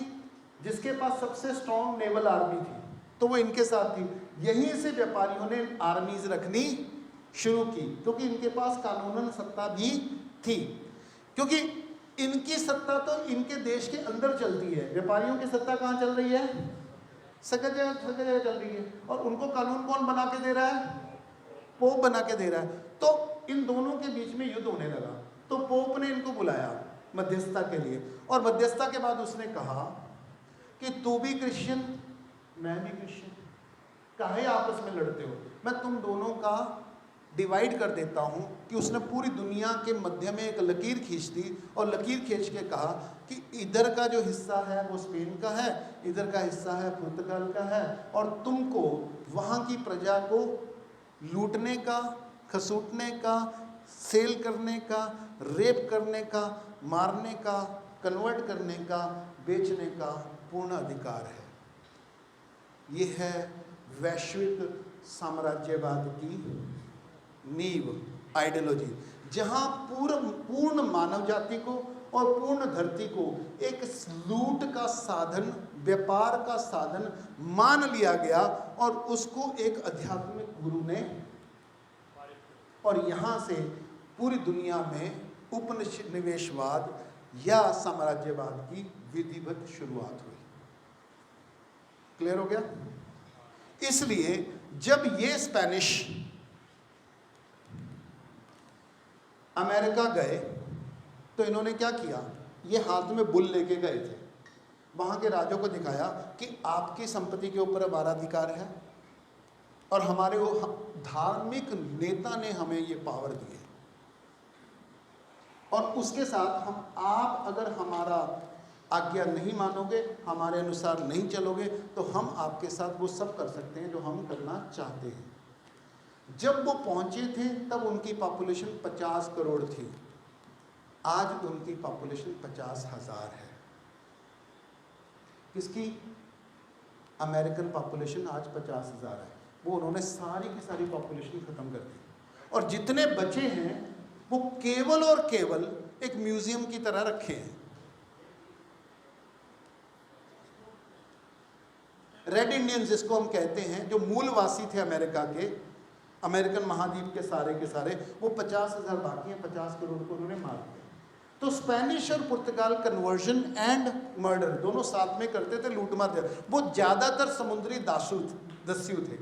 इंग्लैंड जब पैदा हुआ, इंग्लैंड की शुरुआत 16वीं शताब्दी में होती है, जब ये दोनों सत्ताएं, एक समुद्री युद्ध हुआ जिसमें सब तूफान के कारण पुर्तगाल का जो बेड़ा था, स्पेन का बेड़ा था, वो खत्म हो गया, इसलिए उनकी सत्ता का अंत हुआ और इंग्लैंड की सत्ता का शुरुआत हुई। इंग्लैंड के लोग जब भारत आए या पूरी दुनिया में आए तो वो व्यापारी बन के आए थे, वो करप्शन करने मारने नहीं आए थे, क्योंकि उन्होंने देख लिया कि लड़ने मरने से व्यापार करना ज़्यादा प्रॉफिटेबल है। वो व्यापार को ही हथियार के रूप में इस्तेमाल करने आए थे। इसलिए आपने देखा होगा अंग्रेज़ जहाँ भी गए उन्होंने बहुत ज़्यादा अत्याचार नहीं किए, स्पेनिश के मुकाबले पुर्तगाल की जगह उन्होंने अत्याचार नहीं किए। उन्होंने क्या किया?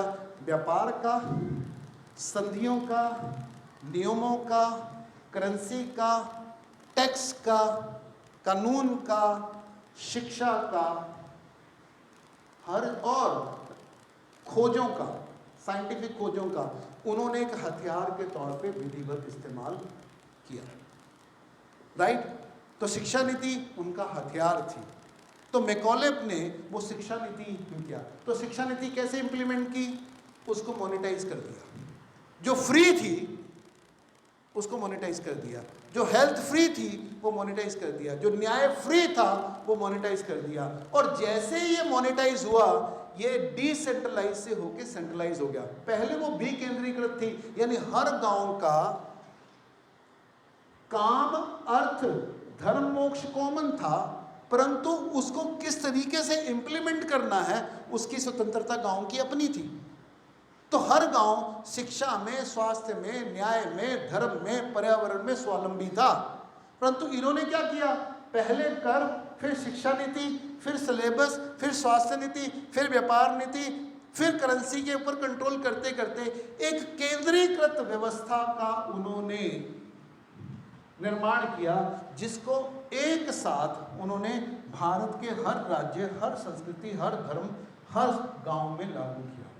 तो हुआ क्या कि जो सारी की सारी संपदा गांव में पैदा होती थी, गांव में ही रहती थी, केवल सरप्लस प्रोडक्शन बाहर जाता था। अब वो सारी की सारी संपदा कौन लूट के लेके जाने लगा? वो एक एक गांव से उन्होंने वो संपदा लूट के इंग्लैंड भेजनी शुरू की।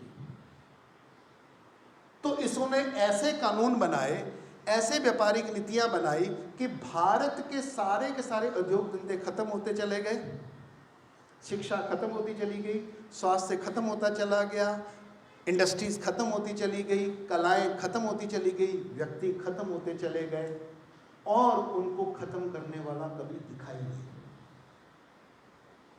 उन्होंने कभी किसी गुरु को मारा हो ऐसा कोई घटना नहीं है, उन्होंने किसी कलाकार को मारा हो ऐसी कोई घटना नहीं है, उन्होंने किसी वैद्य को मारा हो ऐसी कोई घटना नहीं है। छावनी थी, वो कुछ घटनाएं हैं, परंतु ज्यादातर घटनाएं ऐसी नहीं है। ज्यादातर घटनाएं ऐसी हैं कि उन्होंने व्यवस्था ही ऐसी बनाई जिसमें सारी की सारा जो पावर है, धन है, सत्ता है, उनके कंट्रोल में चलती गई और इनका कंट्रोल खत्म होता गया। और जैसे पाइपलाइन लग गई ना, उस पाइपलाइन से सारी की सारी धन, दौलत, संपदा, समृद्धि वो अपने आप इंग्लैंड में बहने लगी, और हमको वो कभी नजर आई ही नहीं। क्या वो बंद हो गया 1947 में, या नए तरीके से चालू हुआ? हाँ, अब जो अंग्रेज ये नीति बना के, अंग्रेज भारत में बैठ के वो नीति बना रहे थे। अब अंग्रेजों ने दो घटनाएं और आपके सामने शेयर करता हूं, फिर हम मनी को समझ पाएंगे। क्योंकि अभी इतिहास को समझते हैं, इसके अंदर मनी कैसे कैसे पिरोई हुई है उसको देख रहे हैं। 1913 में यूएसए में एक बैंक बना, उस बैंक का नाम था federal reserve bank, federal reserve bank. उससे पहले वो बैंक सरकारी था। अचानक फिडरो विल्सन को रॉथचाइल्ड नाम के एक व्यक्ति ने इलेक्शन में जीतने के लिए लाखों डॉलर दिए और उसके बदले उससे ये कंडीशन रखी कि तो तुम bank of central bank of USA है उसको क्या कर दोगे, प्राइवेटाइज कर दोगे। क्या कर दोगे? तो जिन बैंकर ने, मतलब 7-8 बैंकर्स थे, जैकल आइलैंड में उनकी मीटिंग हुई थी, उसको गैंग ऑफ जैकल आइलैंड बोलते हैं। उन्होंने क्या किया, फेडरल रिजर्व बैंक की नींव रखी, जिसमें इन्होंने क्या किया कि बैंक का नाम होगा फेडरल यानी संघीय, पर वो होगा प्राइवेट। वास्तव में वो प्राइवेट है, देखने में, सुनने में, समझने में, मानने में वो सरकारी है। तो जनता उसको सरकारी मानती रही, वो था क्या, प्राइवेट। उस नीति के मुताबिक वुडरो विल्सन ने पूरे अमेरिका की करेंसी को छापने और मौद्रिक नीति को निर्धारित करने का सारा अधिकार किसको दे दिया, फेडरल रिजर्व बैंक को दे दिया। ये कब हुआ, 1913 में। ये वही साल है जब यूरोप में पहला विश्व युद्ध शुरू हुआ।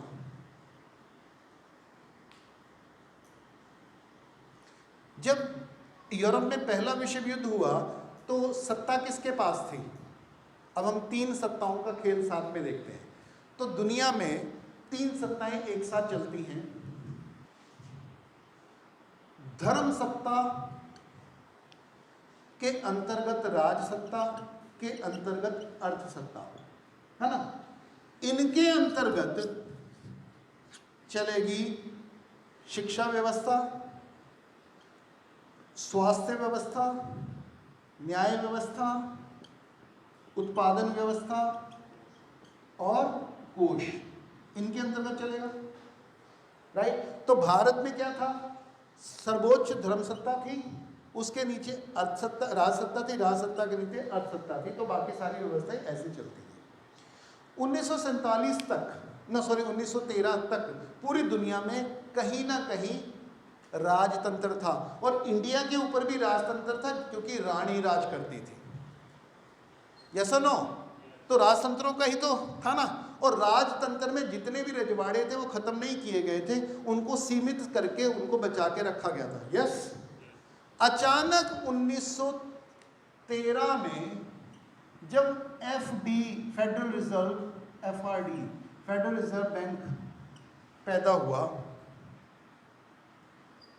Federal reserve bank of America, ये जो पैदा हुआ, तो इनको सारी की सारी यूएसए की करेंसी छापने का अधिकार मिला। तो अचानक यूरोप में पहला विश्व युद्ध फूट पड़ा। वो किस लिए हुआ था वैसे विश्व युद्ध पहला? आप सबने इतिहास पढ़ा, तो बहुत लोगों ने आईएएस के पेपर भी दिए। पहला विश्व युद्ध क्यों हुआ था? एनीवन? क्यों हुआ था? एनीवन? कौन सी सत्ता के लिए? किसके बीच में हुआ? कौन सी सत्ता के लिए? अब मैं बताता हूं क्या हुआ। इन्होंने पूरे दुनिया के अलग अलग देशों ने अलग अलग राजतंत्रों के नीचे रहते हुए व्यापारी, ये लूटखोज व्यापारी कर रहे थे, परंतु सत्ता किसकी थी? अभी भी राजाओं की थी। तो पूरी दुनिया का लूट का जो सोना था, चांदी था, संपत्ति थी, वो यूरोप में भर्ती हो गई, इकट्ठी हो गई। यस और नो? अब ये जो राजा लोग थे ये आपस में लड़े एक दूसरे से, किसके लिए? उस सोने, उस संपत्ति के ऊपर अपना अधिकार करने के लिए। उसमें सबसे एग्रेसिव था जर्मनी। Got it? तो इंग्लैंड का, फ्रांस का, जर्मनी का, जापान का, इटली का, ये सारे के सारे देश लड़े, और इसमें अमेरिका का कोई लेना देना नहीं था। यहां असली खेल शुरू होता है। ये फेडरल रिजर्व बैंक वाले जर्मनी के, यूरोप के सारे बैंकर्स थे। इन्होंने नीति अपनाई और सारे कुछ ऐसे घटनाक्रम को अंजाम दिया कि यूरोप में युद्ध छिड़ गया। और अमेरिका को उसमें शामिल नहीं होना था, परंतु अमेरिका ने एक घटना अंजाम की, एक पर्टिकुलर जहाज डुबो दिया गया और उसमें कुछ हजार लोग मरे और अमेरिका युद्ध में शामिल हो गया। बाद में पता चला उन्होंने खुद ही डुबोया था, जैसे ट्विन टावर गिरवाए थे उस समय वो जहाज गिरवाया था। उससे पहले एक और घटना है कि जिसमें टाइटैनिक भी डुबोया था, खुद ही डुबोया गया था व्यापार के लिए। अब ये जो जहाज डूबा, अमेरिका युद्ध में कूद पड़ा और उसने सारे के सारे यूरोप को हथियार सप्लाई किए। तो जब सारे के सारे हथियार सप्लाई किए और युद्ध में पड़े हुए हैं, तो एक राजा दूसरे राजा पे ऊपर कब्जा कर लेगा तो उसके सोने पे वो कब्जा कर देगा। तो किसको बचाना है? राज परिवारों को अपने आप को बचाना है या सोने को? सोने को, तभी बचेंगे। तो उन्होंने क्या किया, अपना सारा यूरोप का जो सोना है वो इकट्ठा करके कहां भेजना शुरू कर दिया? हेलो?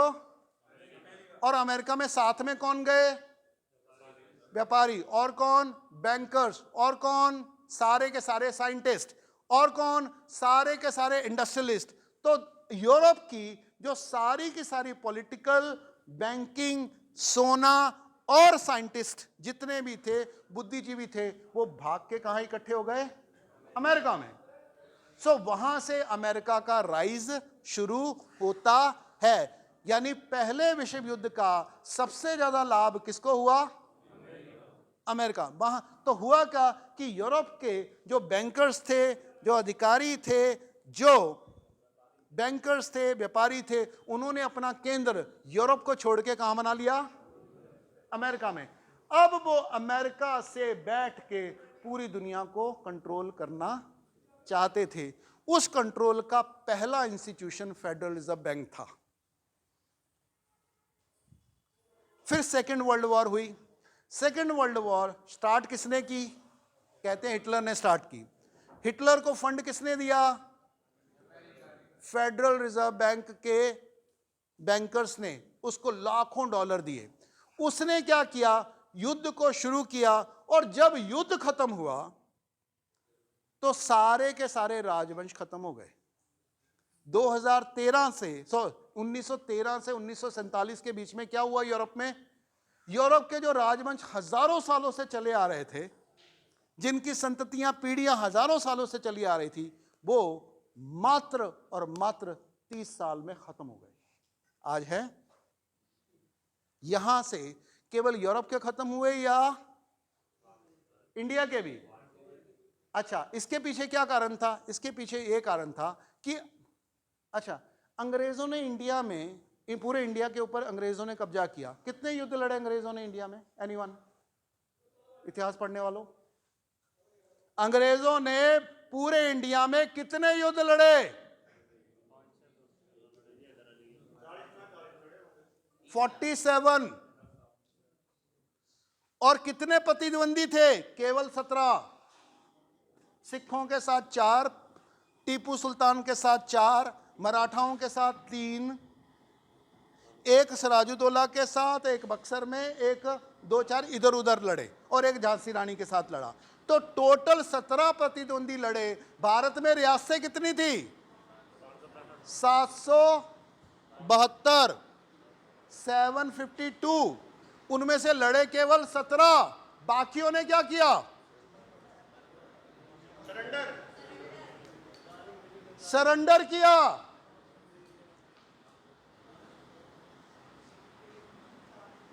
कोई नहीं लड़ा।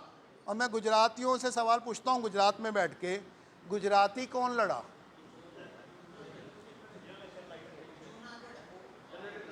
नहीं लड़ा, कोई नहीं लड़ा। अंग्रेजों के खिलाफ नहीं लड़ा, वो आजाद होने के बाद लड़ा। वो कांग्रेस के खिलाफ लड़ा, कोई भी नहीं लड़ा। उन्होंने सरेंडर किया। तो ये भारत की जो शिक्षा व्यवस्था, धर्म व्यवस्था, अर्थव्यवस्था, समाज व्यवस्था, स्वास्थ्य व्यवस्था, न्याय व्यवस्था को खत्म करने में अंग्रेजों का रोल है, या साथ साथ में सारे के सारे हमारे भारतीय राजाओं का भी रोल है? हेलो?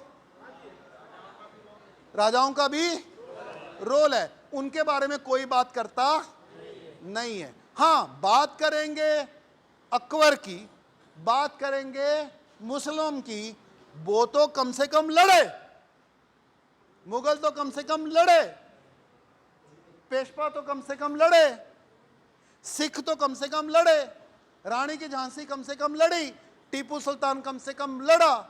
पर जो बाकी के 750 थे, सॉरी 550 थे, उन्होंने क्या किया? 1947 में जो संविधान लिखा गया, उस संविधान से पहले 34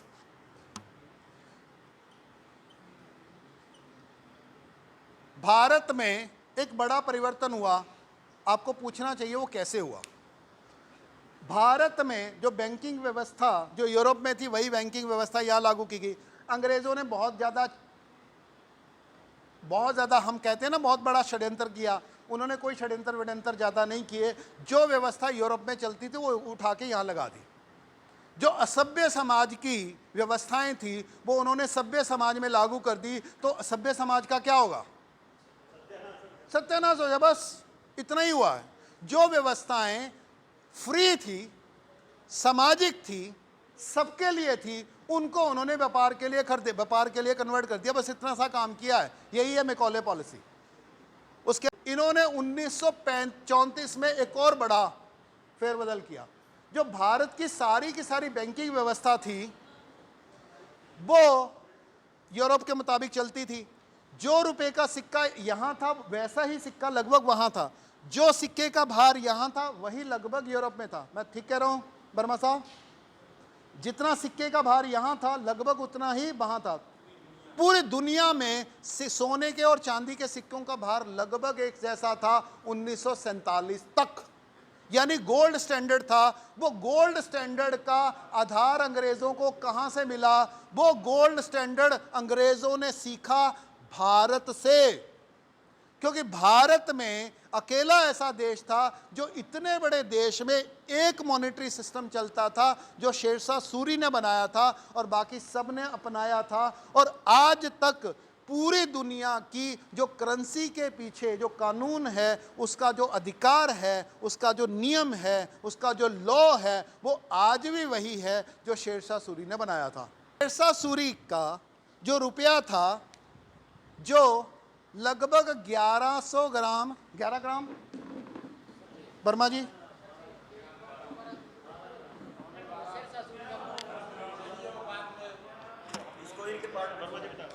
ठीक है। उन्होंने चांदी का जो सिक्का था उसको रुपया बोलते थे। सोने का जो सिक्का था उसको मोहर बोलते थे। तो एक चांदी का सिक्का और एक सोने का सिक्का मतलब 10 चांदी के सिक्कों के बराबर था। ये उनका फिक्स रेट था। परंतु यही सिक्का चलता था, इसी को वो गोल्ड स्टैंडर्ड बोलते थे। तो रुपये का जो 1 रुपया था वो एक चांदी के सिक्के का केवल और केवल चेक था, एक रसीद थी बस।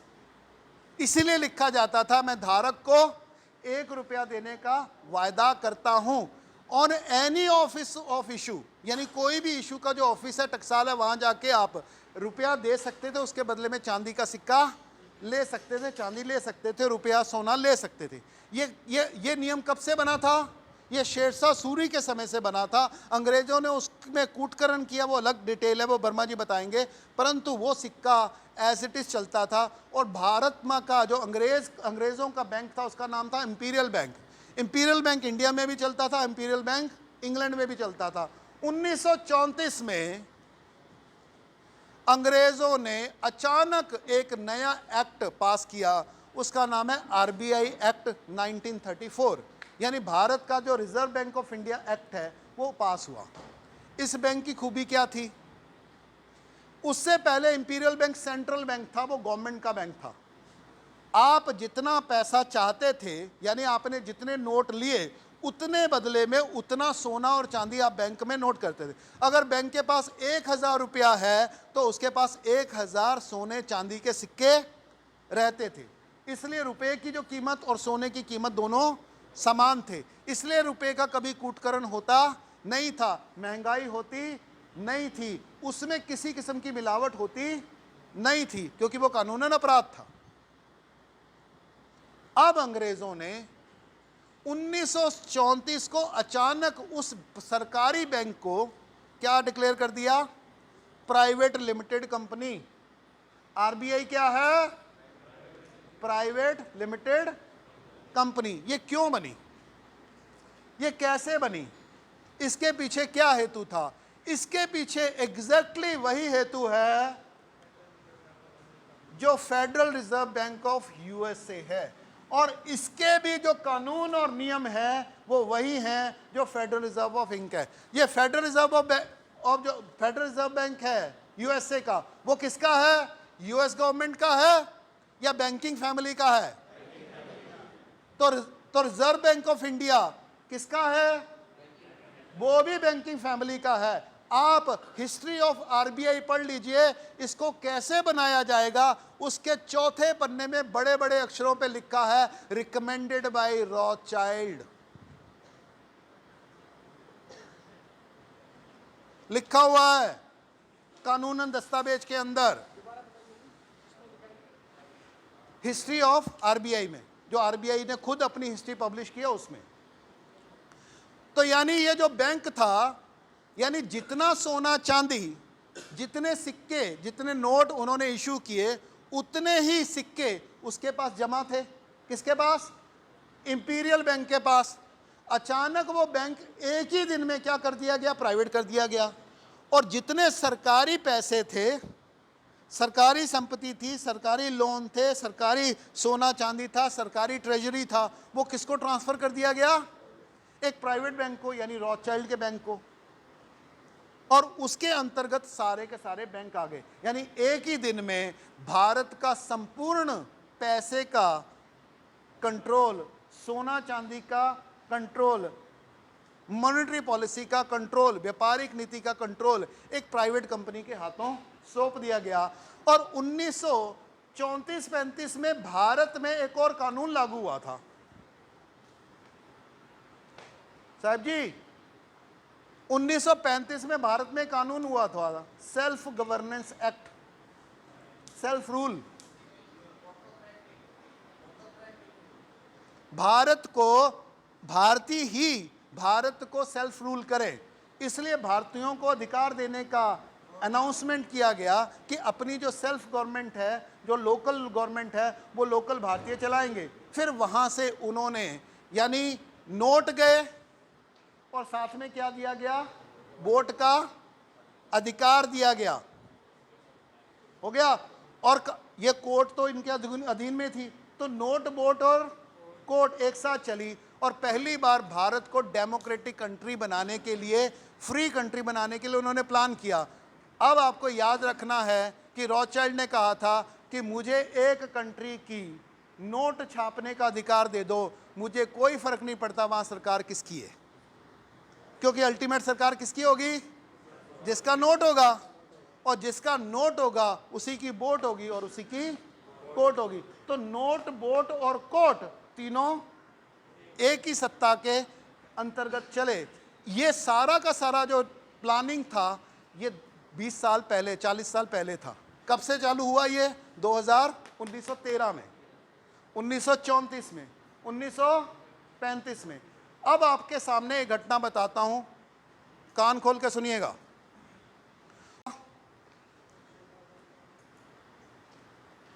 वर्मा जी आज तक ढूंढ रहे हैं कि ट्रांसफर ऑफ पावर एक्ट क्या था, कि नेहरू ने भारत की सत्ता ली तो वो कौन सा दस्तावेज था जिसमें, उसमें कौन सी टर्म्स एंड कंडीशन लिखी गई थी जिसमें भारत का जो राज्य है वो कांग्रेस को, नेहरू को सुपुर्द किया गया था? वो कौन सी टर्म्स एंड कंडीशन थी? मैं बताता हूँ वो कौन सी थी, जो आज तक लिखी नहीं गई। 1947 में जितना भारत में नोटों का प्रचलन था, उतनी ही मात्रा में सोना नहीं चल रहा। भारत में, वाह, पवार साहब पहले बोलना था। जितने नोटों का चलन था, जितनी करेंसी थी, उतनी मात्रा में सोना और चांदी एज ए रिजर्व बैंक के पास था। जैसा नो गोल्ड स्टैंडर्ड पे थे हम लोग। ओके। जिस दिन अंग्रेज़ों ने भारत छोड़ा, हमने अंग्रेज़ों के नोट, अंग्रेज़ों के सिक्के कैंसिल कर दिए। यस और नो? ओके, तो इसका मतलब है कि आपने हमको नोट दिए, वो तो एक रसीद थी, हम आपकी रसीदें वापस करते हैं, हमारे सोना और चांदी हमको वापस दे दो। इतना ही सब बात है, व्यवहार है। और आरबीआई कोई सरकारी बैंक तो था नहीं, वो तो एक प्राइवेट लिमिटेड कंपनी थी, वो तो अंग्रेज़ों की कंपनी नहीं थी, अंग्रेज सरकार की कंपनी नहीं थी, क्योंकि अधिकार तो अंग्रेज सरकार का था, आरबीआई का तो अधिकार नहीं था। आरबीआई तो एक प्राइवेट लिमिटेड कंपनी थी। आप मुझे बताइए, वो सोना और चांदी जो रिजर्व था वो कहाँ गया?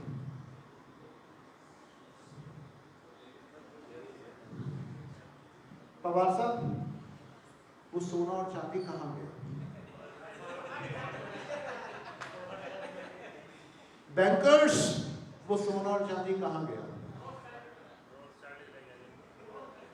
उन्होंने एक नियम बनाया था, वो नियम ये था कि जितना भी रिजर्व मनी होगी उसका 60% इंग्लैंड, बैंक ऑफ इंग्लैंड में गिरवी रखा जाएगा जो उनका सेंट्रल बैंक था, और उसका 40% as a money circulation purpose के लिए यहाँ रखा जाएगा। ये उस दिनों का नियम था। 1914 में नरेंद्र मोदी सत्ता पे बैठते हैं, 2014 में, और मई में 2014 मई में एक खबर आती है कि भारत ने अपना 200 टन सोना बैंक ऑफ इंग्लैंड में भेजा है। एक खबर आती है, आरटीआई से इसकी पुष्टि की गई है। आज की आरटीआई की पुष्टि ये कहती है कि भारत में 763 टन सोना है टोटल। कितना? 763 टन सोना है। उस सोने का लगभग 200 कुछ टन भारत में है, बाकी 400 कुछ टन बैंक ऑफ इंग्लैंड में पड़ा है। क्यों रखा है भाई? क्यों रखा है भाई? वो इसलिए रखा है according to RBI security purpose के लिए। वो सिक्योरिटी कौन सी पर्पस है? ये 10 लाख की जो आर्मी और 5,000 करोड़ का जो प्लेन है, वो 16,000 करोड़ में राफेल खरीदा है, वो काय के लिए खरीदा है? वो सैल्यूट करने के लिए रखा है। अगर आप अपने सोने की सुरक्षा ही नहीं कर सकते तो आपके पास कौन सी सुरक्षा है, कौन सी आर्मी है, कौन सी सेवा है? तो आपका इस समय 450 टन सोना आज भी bank of England and bank of international settlement में रिजर्व में रखा गया है। हाँ, ये जो घटना है, फिर इस घटना को डिकोड किया गया, तो डिकोड करके पता क्या लगा कि जब भी भारत में सत्ता परिवर्तन हुआ है, एक प्राइम मिनिस्टर गया है और दूसरा आया है, किसी ना किसी बहाने से सोना भारत गया है। पर नरेंद्र, उस समय तो कुछ ना कुछ कंडीशंस थी, फॉरेन एक्सचेंज नहीं था, व्यापार घाटा हो रहा था, हमारे पास तेल खरीदने के लिए नहीं था, कोई ना कोई बहाना था, परंतु वो सोना खरीद लिया गया था वापस। सुनील भाई, वो सोना वापस खरीद लिया गया था, वो ले लिया गया था, वापस चुका लिया गया था। 2014 में कौन सी कंडीशन थी कि 200 टन सोना गया? It was a payment for new transfer of power.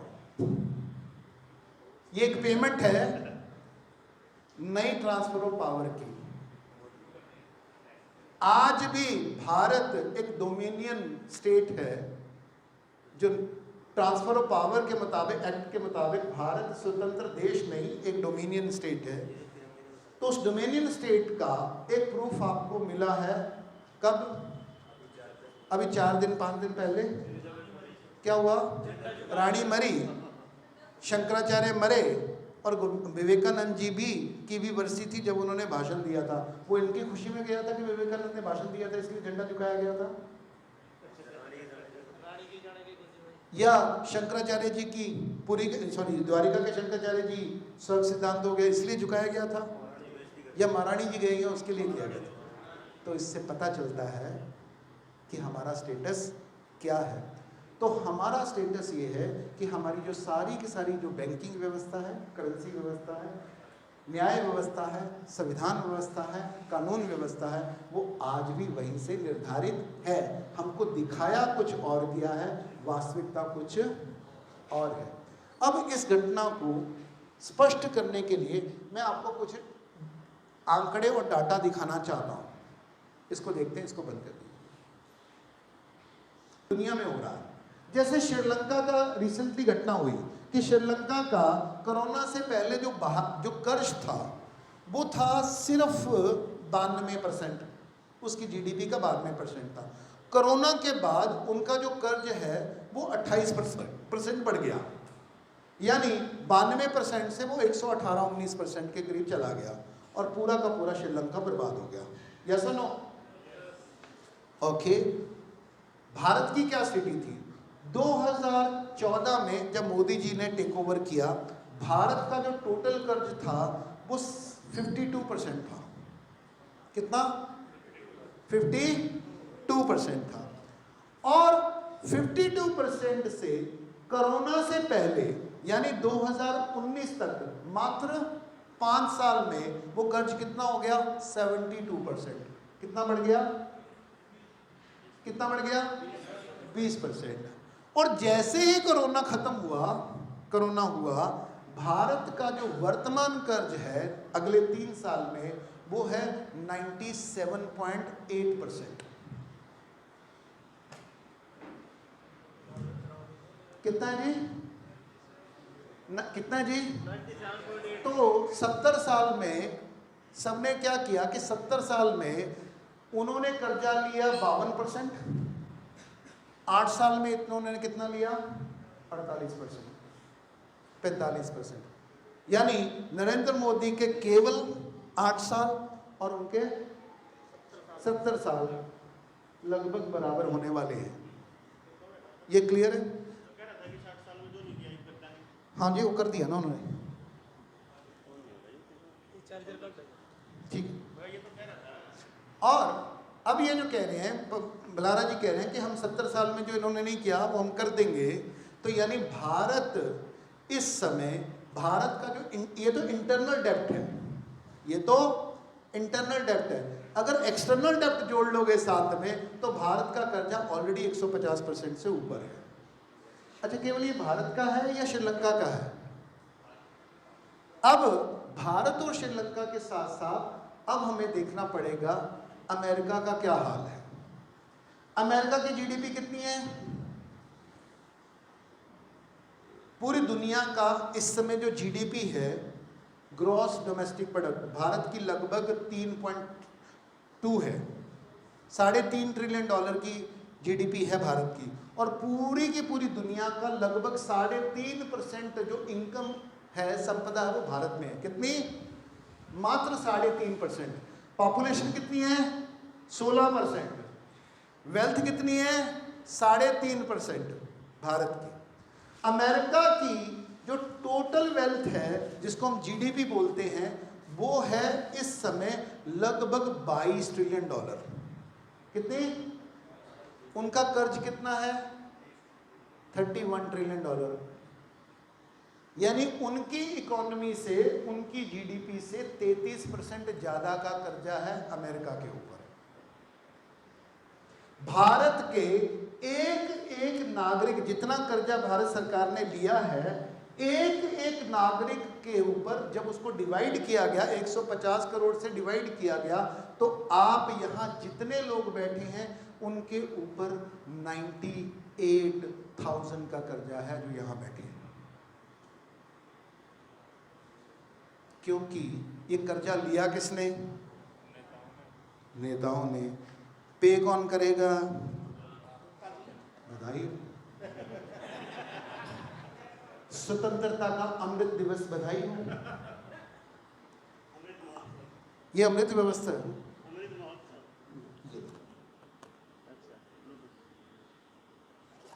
Amrit Mahotsav में हमारे ऊपर 98,000 का एक व्यक्ति के ऊपर कर्जा है, और ये कर्जे का 25% आपको भेंट के रूप में मिला है कोरोना काल में।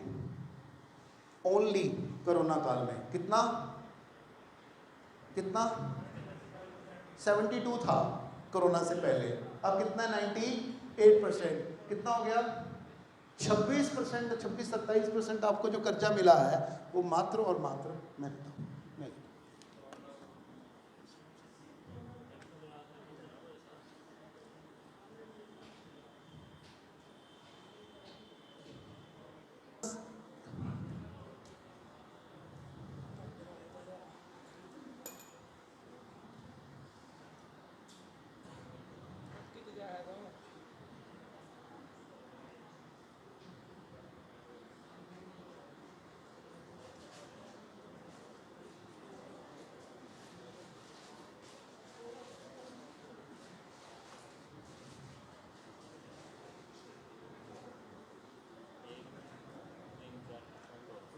लो जी, ये अमृत चक्र है, ये दुनिया का अमृत चक्र है।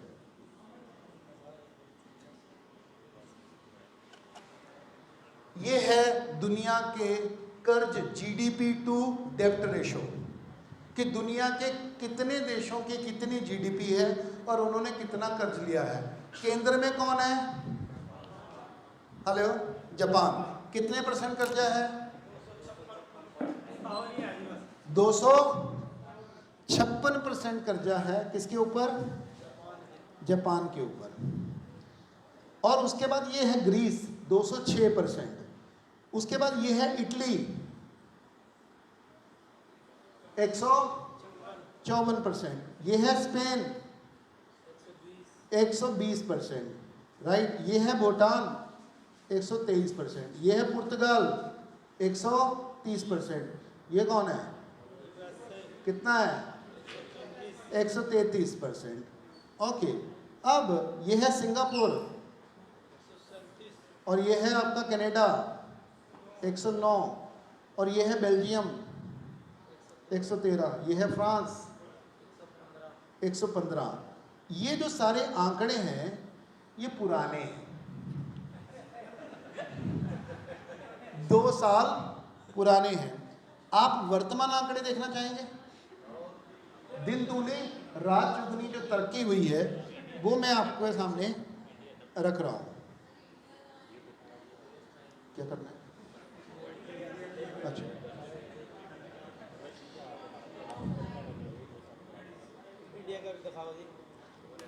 इंडिया का दिखा तो दिया, नहीं दिखाया, बड़ा करके दिखाऊं? ये जब के आंकड़े थे, ये जब के आंकड़े थे, ये था इंडिया, उस समय 90 था, आज कितना है? 98 पहुंच चुका है। अब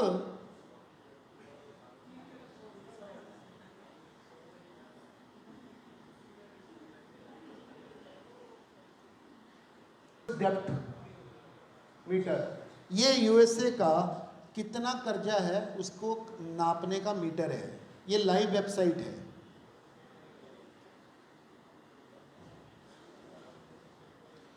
सॉरी, ये क्या है, यहाँ से मापा जाता है। ये अगर आपको देखना है, ये इसको ऐसे देखते हैं। ये यूएसए का नेशनल डेप्ट कितना है? $30 ट्रिलियन। उसकी इकोनॉमी कितनी है?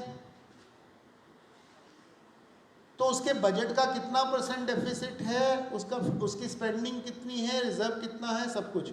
1960 में ये 52% था, 1980 में 34% था, 2000 में ये 56% था, और आज कितना है?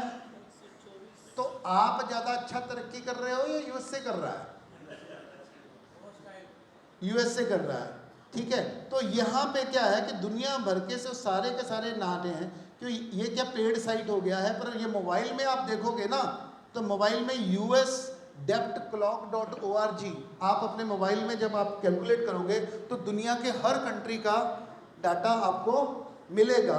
अगर मैं वो डाटा इकट्ठा करूं, करके आपसे बात करूं, तो इस समय लगभग दुनिया के इंटरनल और एक्सटर्नल 2 तरह का डेप्ट है। एक डेप्ट है जो दुनिया का सबसे बड़ा कर्जई कौन है? व्यक्ति या सरकार? ये कर्जा किसने लिया है? सरकार ने। ये किससे लिया है? तो सरकार 2 लोगों से कर्जा लेती है, एक कर्जा लेती है आपसे, दूसरा कर्जा सरकार लेती है बाहर की संस्थाओं से। तो सरकार किससे कर्जा लेती है? यूएसए से लेती है, वर्ल्ड बैंक से लेती है, और आईएमएफ से लेती है, और हाँ बिल गेट से लेती है, या किसी से लेती है? चलिए मैं आपसे एक क्रिटिकल सवाल पूछता हूं। पूरे के पूरे आईएमएफ और वर्ल्ड बैंक का जो टोटल बजट है ना, वो $1 ट्रिलियन है, और यूएसए के ऊपर कर्जा कितना है? 30 ट्रिलियन का। भारत के ऊपर कितना है? लगभग 3 ट्रिलियन का। पूरी दुनिया पे कितना कर्जा है? 277 ट्रिलियन। दुनिया की जीडीपी कितनी है? 96 ट्रिलियन। कर्जा कितना है? 277 ट्रिलियन। यानी पूरी दुनिया की टोटल इनकम से 365% कर्जा ज्यादा है। सवाल ये नहीं है कि कितना ज्यादा है, सवाल ये है ये दिया किसने?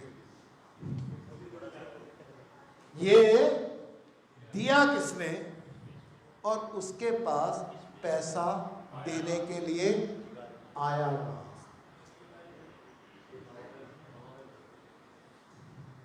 ये कह रहे हैं हवा में बनाया। साहिल भाई कहां से आया? आइए, ऐसे सरकारों को दिया। तो दुनिया की जितनी भी पॉपुलेशन है, हमारा कर्जा जितना है उससे कई गुना ज्यादा कर्जा यूएसए के पॉपुलेशन का है। दुनिया की सारी जो जनसंख्या है वो टोटल इनकम को 3 जन्म लेके भी उतार नहीं सकती, क्योंकि 365% कर्जा है।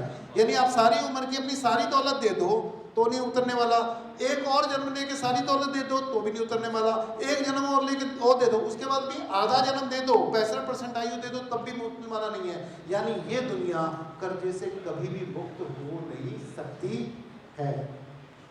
अगर आप कर्ज मुक्त होना चाहते हो तो कभी नहीं हो सकते, यानी आप परमानेंटली उनके गुलाम हो चुके हो। परंतु ये गुलामी का आधार क्या है, और ये गुलामी